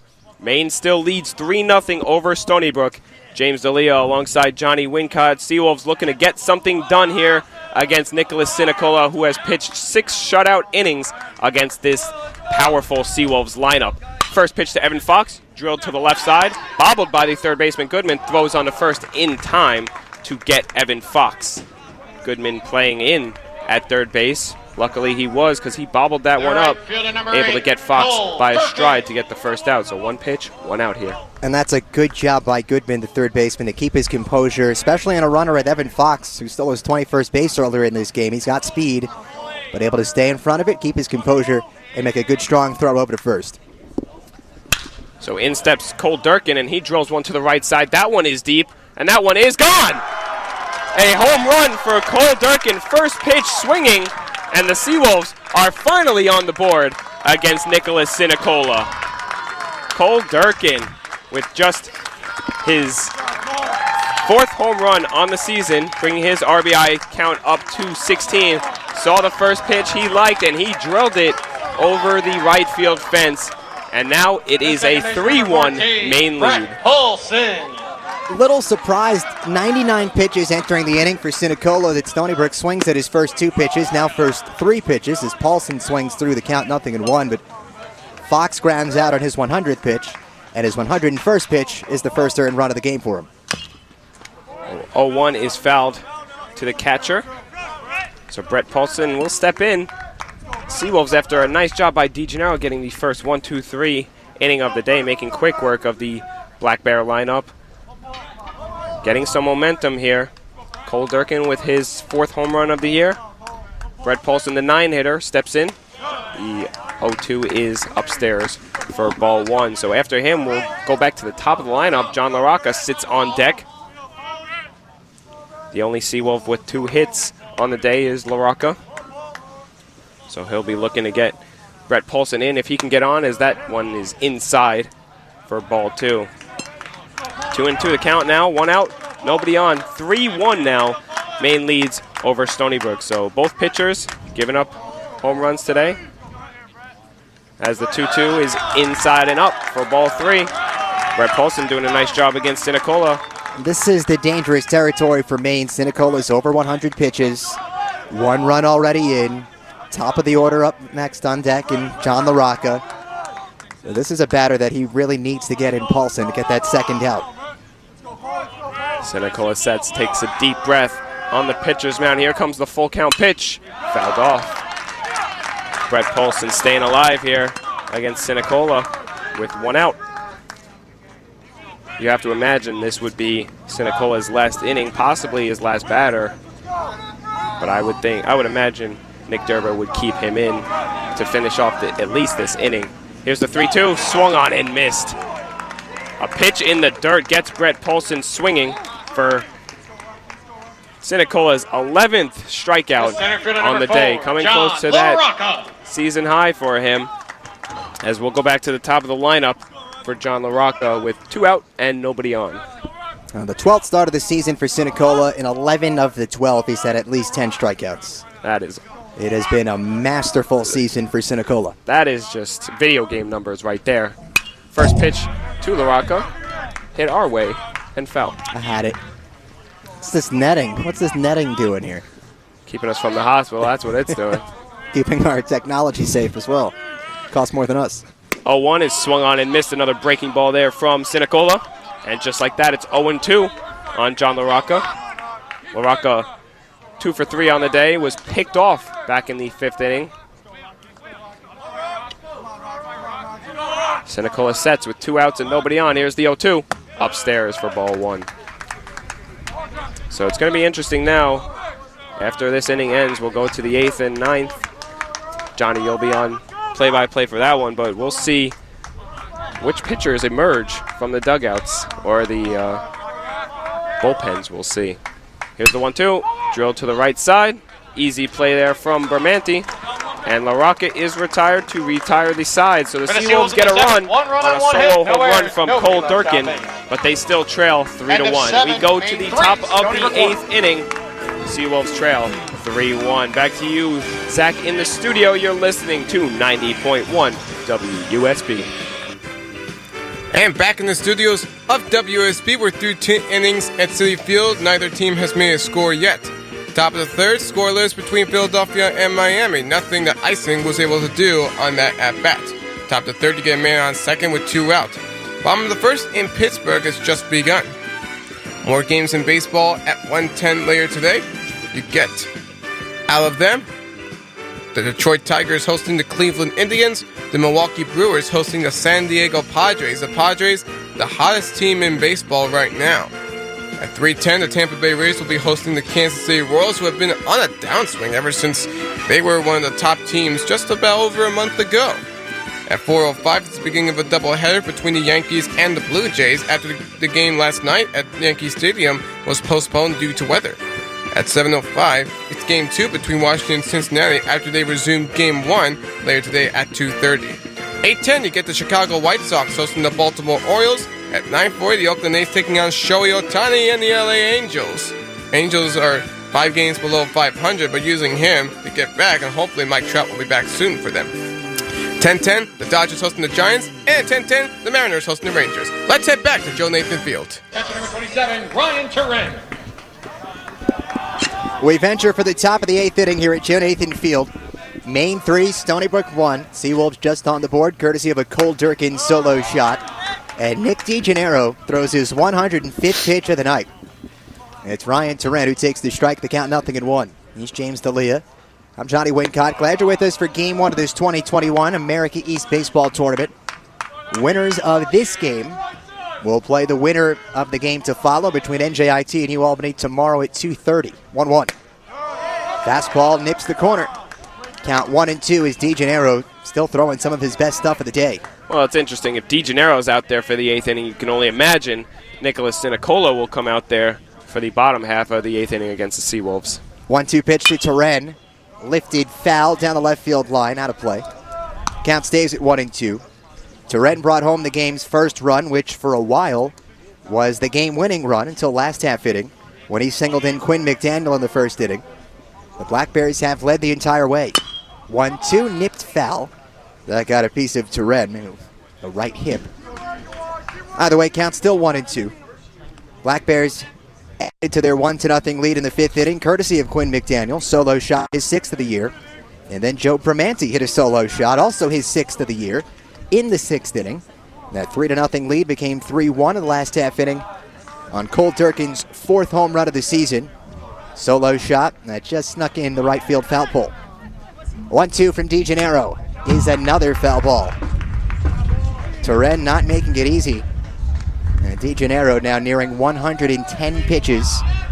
As noted, this is a 3, potentially 4-day tournament. You're not going to see these guys again. 1-2. On the ground right side, Hamilton leaves the bag and fields. DeGennaro covering first is there. And a quick 3-1 if you're scoring at home. First out here in the top of the 8th. Nice play there from Hamilton. Hard hit ball to the right side. He was able to get over. Took his time. Didn't panic as he saw DeGennaro coming over to cover first. So a quick out. I shouldn't say quick out, but a productive out for the Seawolves. Nice chemistry there to get the first out here in the 8th. Left-handed swinging Sean Lawler steps in. A weak hack and a miss at a first pitch breaking ball. Pitching Ninja would call that a sword. Count 0-1. Lawler, one of the few Blackberries who has not contributed yet on the offensive side. 0 for 3 with 2 strikeouts. Despite that .358 average, he lines this one to left, and that will find turf. On a hop, Evan Fox has it. And Sean Lawler has his first hit of the 2021 America East Tournament. That'll get the average back toward .358. I think he might have heard you there in that batter's box. And we're not very far. I was going to say, Sean Lawler was not looking like the Sean Lawler we've seen in the regular season.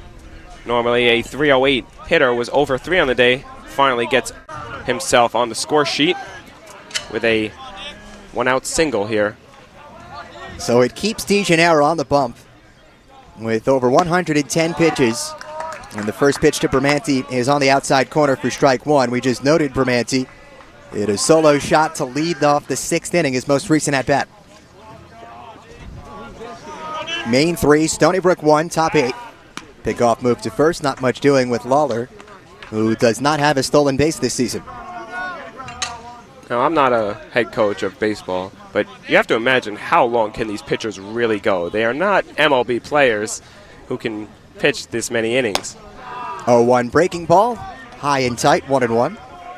I mean, if a pitcher says he's good, you let him go, but there has to be a certain point where 120 pitches becomes a little too many here for these pitchers.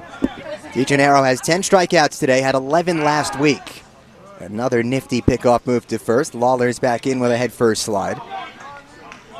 So 10 strikeouts today. The most recent one was the only looking strikeout.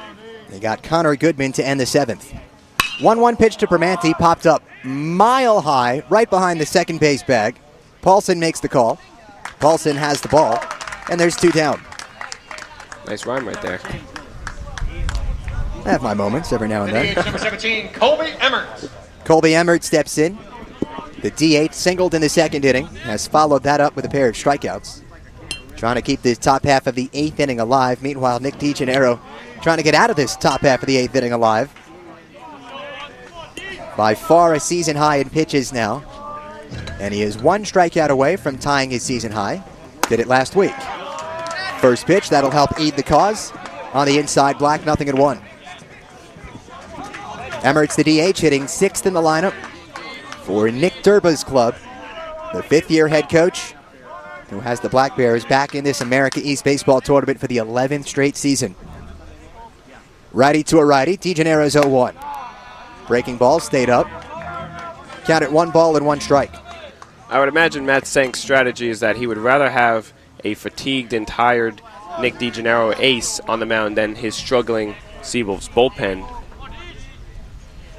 1-1 offer. A swing and a miss on a pitch low at the ankles. And the count 1-2. DeGennaro 1 pitch away from getting out of the inning. It'd be his 8th, and he's 1 pitch away from matching a season high 11 strikeouts. Lawler tiptoes off of first. He's singled. Here's the pitch. Tapped foul. Right back into the netting.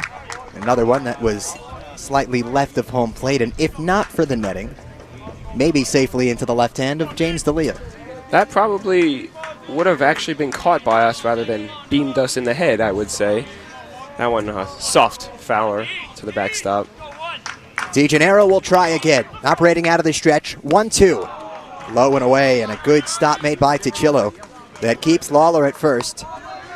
And what is now an important base runner. Every run important from this point on for a Stony Brook team that still needs to score twice to tie the game, and they've only scored once in their first 7 tries. That one was just one hit, a solo home run from Cole Durkin. 2-2. Fastball at the knees, called strike 3. Nick DeGennaro has completed 8 innings, and for the second straight start, he has whipped 11. We go to the bottom of the 8th. Stony Brook trails Maine 3-1 right here on WUSB Stony Brook 90.1 FM. We check back into the studios with Zach Wilson. All right, thank you very much, Johnny. As we're back here in the studios of WSB, let's get you another update. Another big update to work on. Jose Peraza for the New York Mets just blasted his second home run of the year. The Mets take a 1-0 lead in the bottom of the 3rd. So, let's see what more games we got going on today. Let's get back into the action of college baseball besides the game that you're listening to. Top of the 8th right now between Charlotte and Florida Atlantic. Number 22 is still behind 9-3, and it could be in danger of losing this game if not double elimination in this end.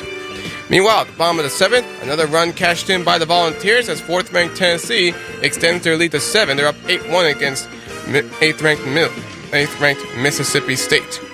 In the half hour, 2 games will be coming on. 2nd-ranked Texas versus Oklahoma in Game 7 of the Big 12 tournament. And at 1:30, you get 24th-ranked Old Dominion taking on Middle Tennessee in Game 7 of the CUSA tournament. Let's see what other games are going on right now in the Atlantic 10. Still the bottom of the 2nd between VCU and St. Joseph's. Looks like we got a little long on going on there. But in the ACC, 1 game going on right now. Bottom of the 6th, Duke trailing 2-0 against Miami. In the Atlantic Sun, 1 game going on in conference tournament play. In the top of the 6th, it's Jacksonville up over Liberty 2-1. In the top of the 9th, Baylor trailing Kansas State 9-4. And we'll have more games. But for now, back to Joe Nathan Fields.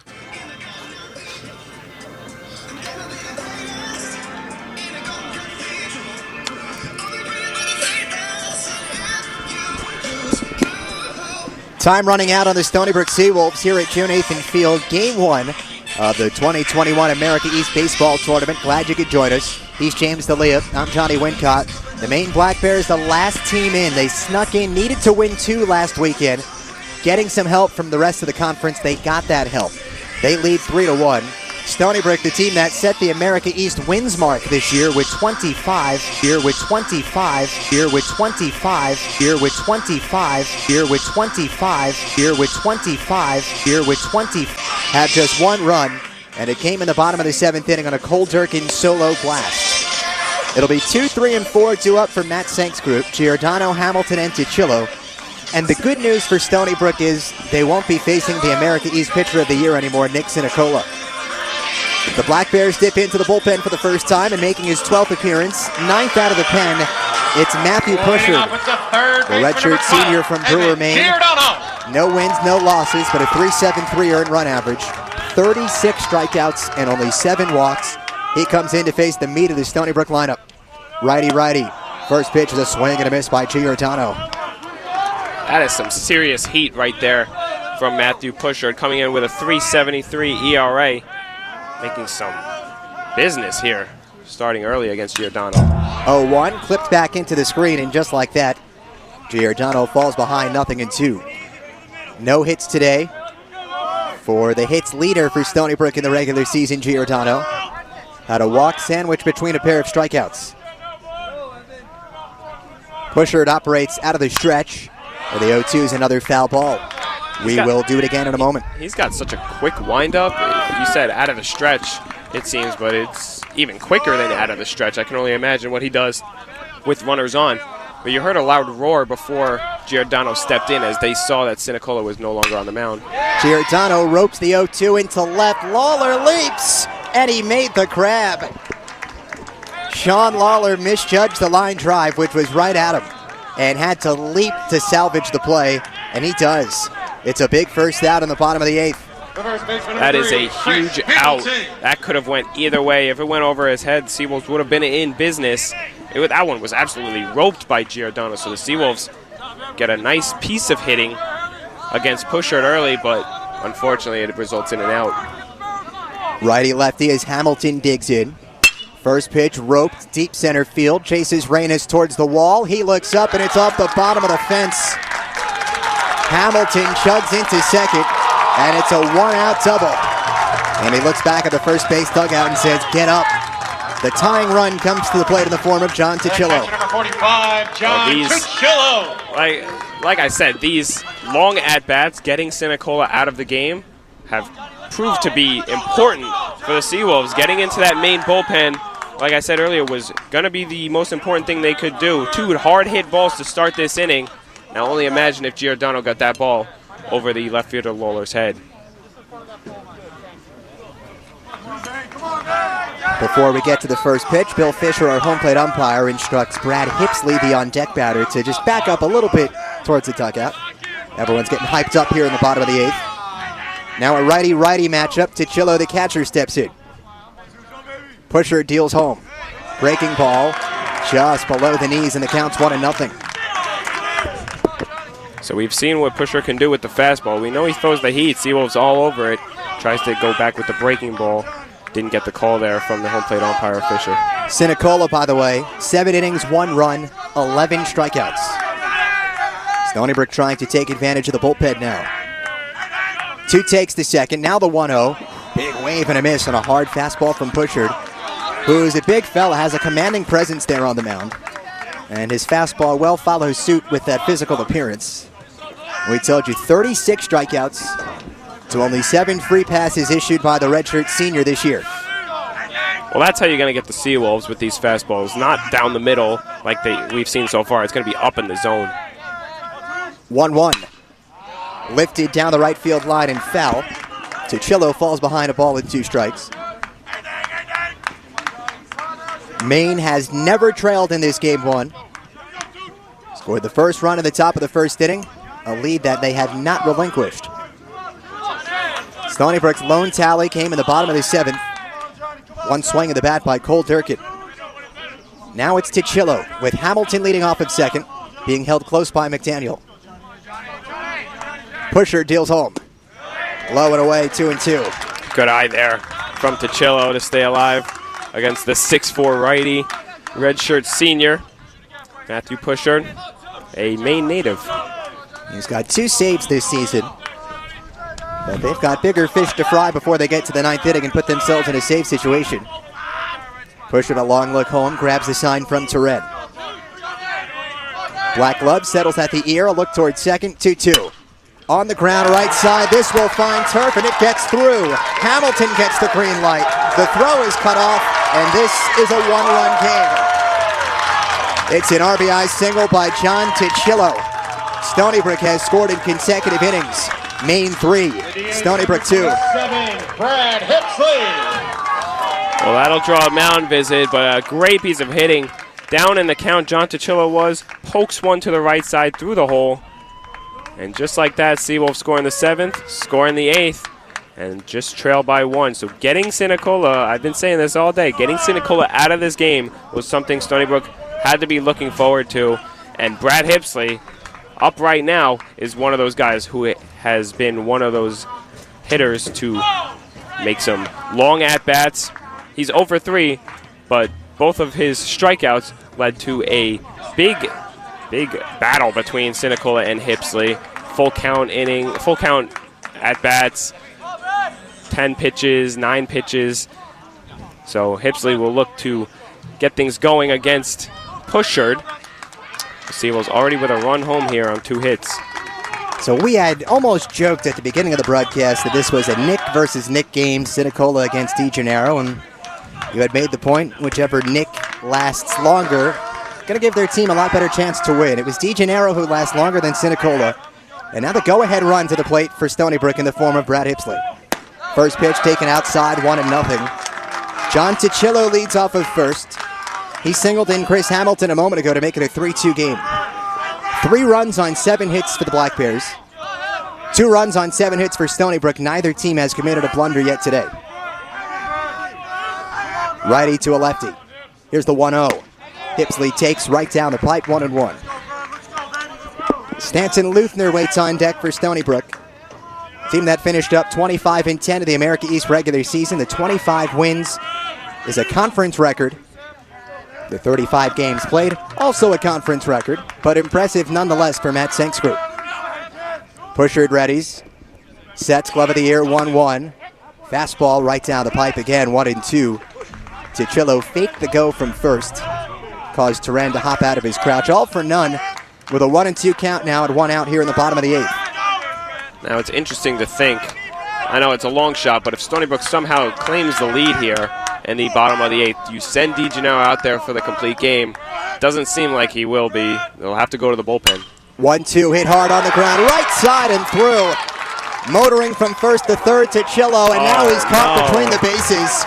Oh, a gigantic base running blunder by John Tichillo, who turned second and looked like he was jetting for third. The throw was cut off at second base behind him, and Tichillo had started to go back to the second base bag. Credit Colin Plant for making a good throw to second base, and Tichillo is chopped down. It's a big second out in the 8th. The tying run in the form of Brad Hipsley still on first, and that'll bring up Stanton Luther.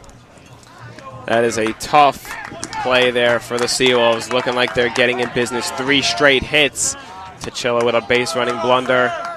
So you said no blunders in the field earlier, but not on the bases. Luther looks at a breaking ball. Didn't have enough bite. Stayed up. The count 1-0. That changes the entire complexity here in the bottom of the 8th inning. Stony Brook either would have had first and second with 1 out, or runners on the corners with 1 out. Instead, there are 2 set down. Hipsley's on first. That little hesitation from Tichillo, not what you want here. 1-0. Breaking pitch. This one does catch the outside corner. Count 1-1 on Luther. NJIT and UAlbany will meet, slated for a 2:30 first pitch. The winners of the games today meet tomorrow afternoon. The losers meet in the morning. Luther rips the 1-1, and it gets over the leaping try of McDaniel into center. Hipsley knows better, will immediately stay put on the second base bag. And Stony Brook, despite 4 straight knocks, still trails by 1 due to the base running blunder. And don't forget about the liner that Evan Giordano hit to lead off this inning. A nice play out in left field by Lawler to adjust and get the first out. But imagine if that ball got over his head, and Seawolves probably be leading by now. Now, after that line out, the Hamilton double, the Tichillo single, the Hipsley single that turned into the Tichillo out, and now the Luther single. 4 straight hits for Stony Brook. Tying run leads off of second, go-ahead run off of first, and a big hack and a clip by Evan Fox. It goes foul behind home plate, 0-1. Fox has been on base twice in 3 plate appearances today. He doubled in the second, was hit by a pitch in the 4th, and then grounded out in the 7th. Brief mound visit now for Turan with his reliever Matthew Pushard. 2 outs, bottom 8. Stony Brook trails 3-2. It was a 3-0 lead for the Black Bears. Cole Durkin a solo shot in the bottom of the 7th. And Stony Brook has added 1 more here in the bottom of the 8th. Well, this is what Stony Brook has been waiting for, that reliever to come in of Sinicola so they can get the bats going against someone not the America East Pitcher of the Year. No balls and 1 strike on Fox. Hipsley off of second. Luther on first. He represents the go-ahead run. 0-1, clipped foul behind home. And Evan Fox has himself in an 0-2 hole. 2 runners on. It's a big pitch here from Pushard after giving up 4 straight hits. Got lucky with the base running blunder by Tichillo. And there's 2 outs here. Could get out of this inning with just 1 run given up. Matthew Pushard, the redshirt senior from Brewer, Maine, making his 9th appearance out of the pen this season. A big 0-2 pitch forthcoming. He's ready. Here it comes. Popped foul again behind home plate, and it will make the seats. Another 0-2 forthcoming to the left fielder, Evan Fox. With the tying run on second, it's Hipsley. The go-ahead run leading off of first, it's Luther. Luther not being held on at first. McDaniel doing his best to keep Hipsley close to second. Pushard ready. So is Fox. The 0-2. Missed outside with a fastball. We will do it again now. 1 ball and 2 strikes. Pushard almost starting to make his way over to the dugout after that pitch. Just missed the outside corner. Nice job from Fox to keep off of that one. Stay alive here with 2 outs and 2-1. Pushard comes set. Glove was at the belt. The 1-2. Breaking ball popped up right side of the infield. Bramante makes the call. Bramante makes the catch. Stony Brook settles for 1 on 4 hits, and they leave 2 stranded. We've played 8 innings at Jonathan Field. Maine 3, Stony Brook 2. Do not touch that dial. 9th inning comes your way next right here on 90.1 FM WUSB Stony Brook. First, we head back to the studios with Zach Wilson.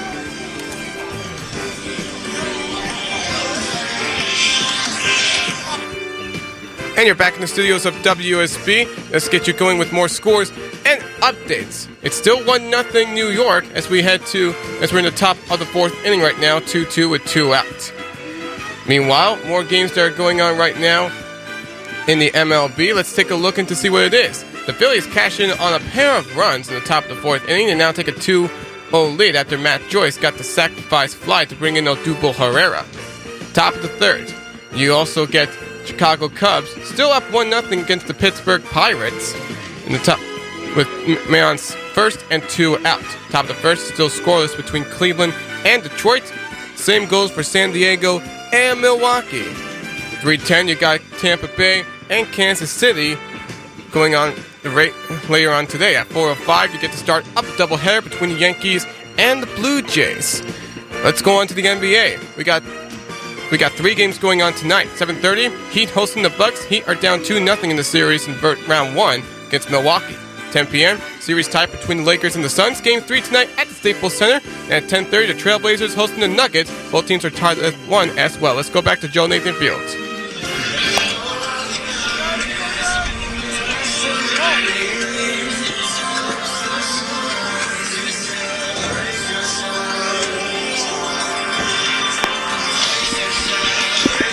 Game 1 of the 2021 America East Baseball Tournament ventures for the top of the 9th inning.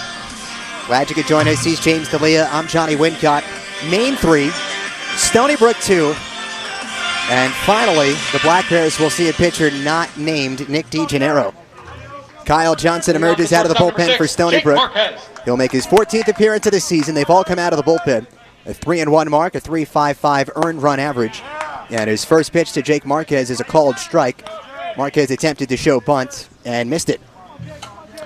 Well, luckily for Johnson, barring a hit here, he faces the 7, 8, and 9 hitters instead of the top or meat of that lineup. Breaking ball, swung through by Marquez, kind of a 3/4 wave. We used that sword term before. It fits that time. A couple of ugly swings from Marquez as Johnson able to get ahead, 0-2. Johnson hides his face behind the beige glove, high black socks. 0-2 pitch, breaking ball off the plate, now 1-2. Johnson has 4 saves this season. This obviously not a save situation. Stony Brook trailing 3-2. Right now it is a let's hold 'em situation. 1-2. Softly hit on the ground left side. Luther charges, throws on a hop, in time. 4 pitches, 1 out for Johnson. We should note as Jake Reynes, the center fielder, steps in, Nick DeGennaro goes 8 innings.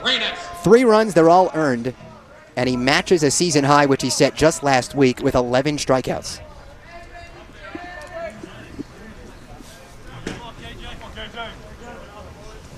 One gone, nobody on. First pitch swinging. Reynes drives one deep out to right center field. LaRocca meets Durkin at the wall. LaRocca dives.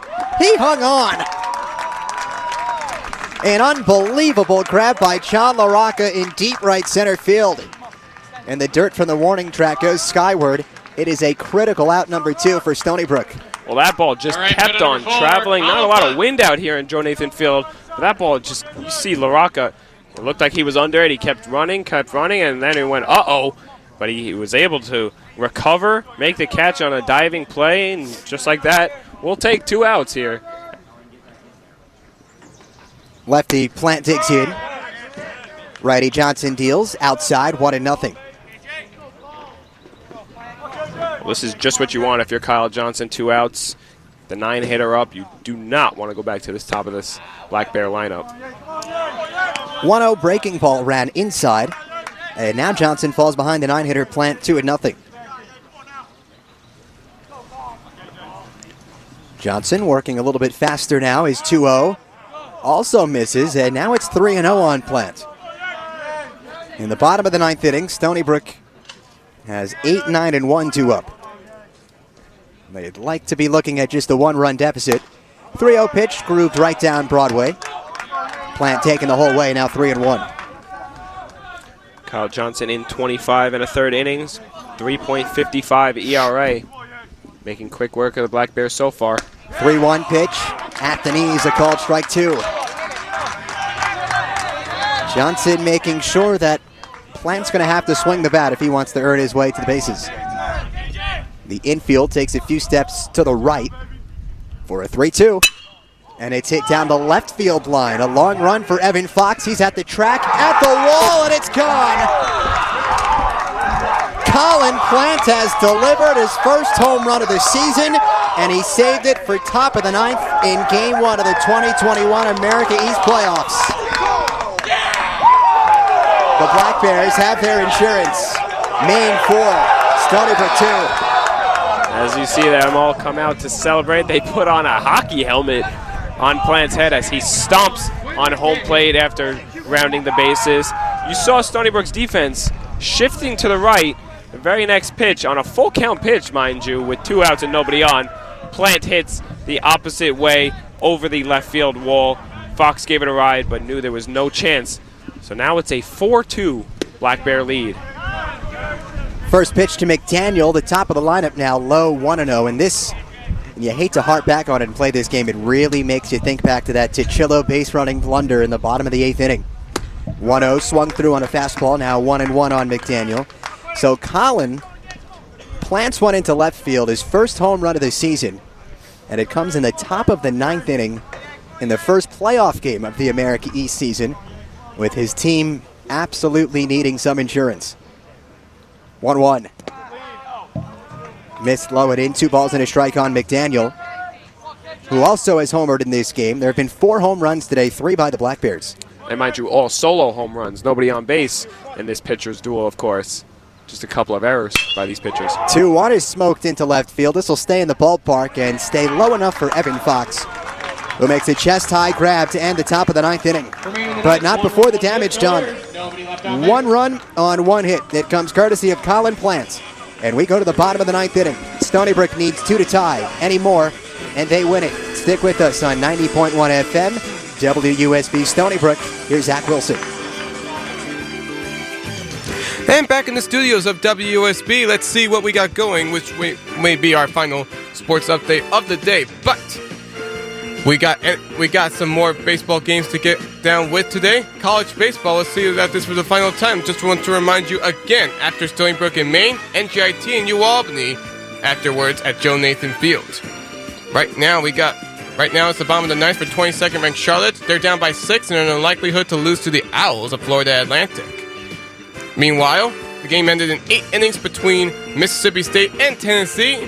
The Bulldogs are eliminated from the SEC tournament, but they were 8th ranked in the nation, so they will most likely receive an at-large bid to the NCAA tournament, as 4th ranked Tennessee will keep their hopes of an SEC title alive. In 10 minutes, Game 7 of the Big 12 tournament between 2nd ranked Texas and Oklahoma will commence. And then at 1:30, you get 24th ranked Old Dominion taking on Middle Tennessee in Game 7 of the Conference USA tournament.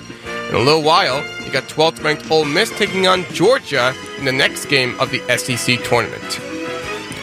In the Atlantic 10, VCU and St. Joseph's continuing a scoring frenzy. Both teams catching 4 runs. VCU still up 8-4. So, let's head to the bottom of the 9th and see if our Stony Brook Seawolves can make a comeback. Well, Zach, they'll need 2 to tie, and any more, they will walk off winners here in game number 1. Maine 4, Stony Brook 2, bottom of the 9th inning. He's James D'Elia. I'm Johnny Wincott. First pitch to Cole Durkin is foul of the first base bag, and the count 0-1. 8, 9, and 1 due up for Stony Brook. They face Matthew Pushard in his second inning of work out of the bullpen. After 7 strong frames from the America East Pitcher of the Year, Nick Sincola. 11 strikeouts and just 1 earned run. It came off the bat of Durkin, who looks at his second pitch that spikes off of home plate. 1-1 on the left-handed swinging right fielder. His 7th inning solo blast got Stony Brook on the board and was his 4th home run of the season. But Maine in the top of the 9th inning answered with some insurance on the first home run of the year by Colin Plant. Durkin ropes the 1-1 right through the right side. A base knock for Durkin. And the table is set for Stony Brook. Brett Paulson steps in as the game's tying run. Well, I was going to say, I'm a little surprised that they're keeping Pushard in here in this game. 5 hard-hit balls produced 2 outs, and then the pop-up from Evan Fox to end the 8th inning. But it didn't look like Pushard had his best stuff in that 8th. Paulson ropes the first one foul down the right field line. Count 0-1. Should note the Black Bears have led the entire way this afternoon. The team that was last to get in against the team that was first to get in, and that's why they're hosting. First time since 2012. 0-1. Another foul ball. And the count quickly 0-2 on Paulson, Stony Brook's second baseman, who has not reached base today. And he's the only Seawolf who has not touched the bag. A ground out and a pair of strikeouts. Pushard ready. Operating out of the stretch. The 0-2. Swing and a miss. Pumped the fastball by him. It's the 3rd straight at-bat with a strikeout for Brett Paulson. And we will flip the lineup card. That brings up John LaRocca. Well, that is exactly what the doctor ordered for Matthew Pushard. That's his first strikeout of the day. And like I said, in that 8th inning, he got absolutely lit up. Luckily, got a couple of lucky outs from his left fielder and the base running error by John Ticillo. So top of the lineup we go here with 1 out. First pitch delivered at the knees, a called strike to John LaRocca. Stony Brook has 9 hits today. 2 of them have come courtesy of their center fielder, who singled in the 1st and then singled in the 5th. They could use a single here in the 9th. 0-1. Breaking ball, high and away. 1-1 on LaRocca, who at season's end, his .329 batting average tops on the Seawolves. And batting in the leadoff spot to start the playoffs, a spot typically occupied by the man on deck, Evan Giordano. 1-1. Popped up. Foul behind home plate. This will make the seats. That was a good pitch. And he falls behind 1-2. Good pitch to hit there from LaRocca. It was a slow fastball. Might have been an off-speed pitch, but that one was up in the zone. LaRocca just a little behind on that one. He definitely want that one back. Durkin leads off at first. In a 4-2 game, Maine leads. The 1-2. Swing and a miss. Pushard pumps again. Back-to-back swinging strikeouts. And the Black Bears are 1 out away from upsetting the Seawolves in Game 1. Evan Giordano is hitless today in 4 plate appearances. He walked in the 3rd. Other than that, though, a pair of strikeouts and a lineout. He leads the team with 7 home runs.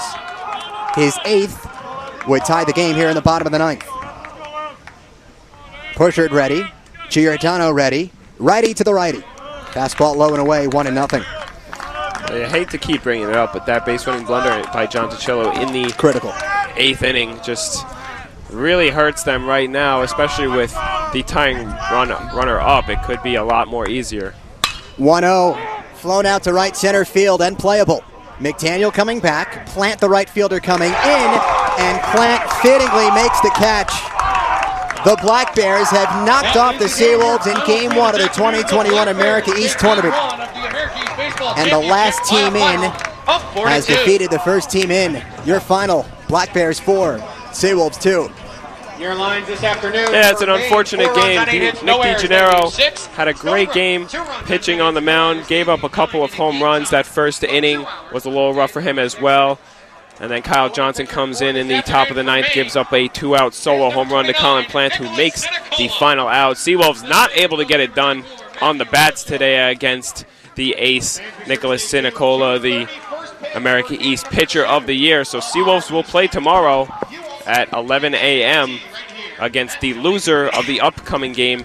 NJIT and UAlbany will play at 2:30 to decide the second spot in the America East winners bracket. Well, playoff baseball, huh, James? Yeah. This Stony Brook team, as noted, 25 wins in the conference season this year, which is the most any team has ever had in the America East Conference. It is a double elimination style tournament, so that means every game Stony Brook plays from here on out, it is win or go home. And if they don't win the America East tournament, they will be going home, or rather staying home, as they are hosting this tournament for the first time since 2012. For the Black Bears, the team that last week did not know if they would get in, they come to game one, and they win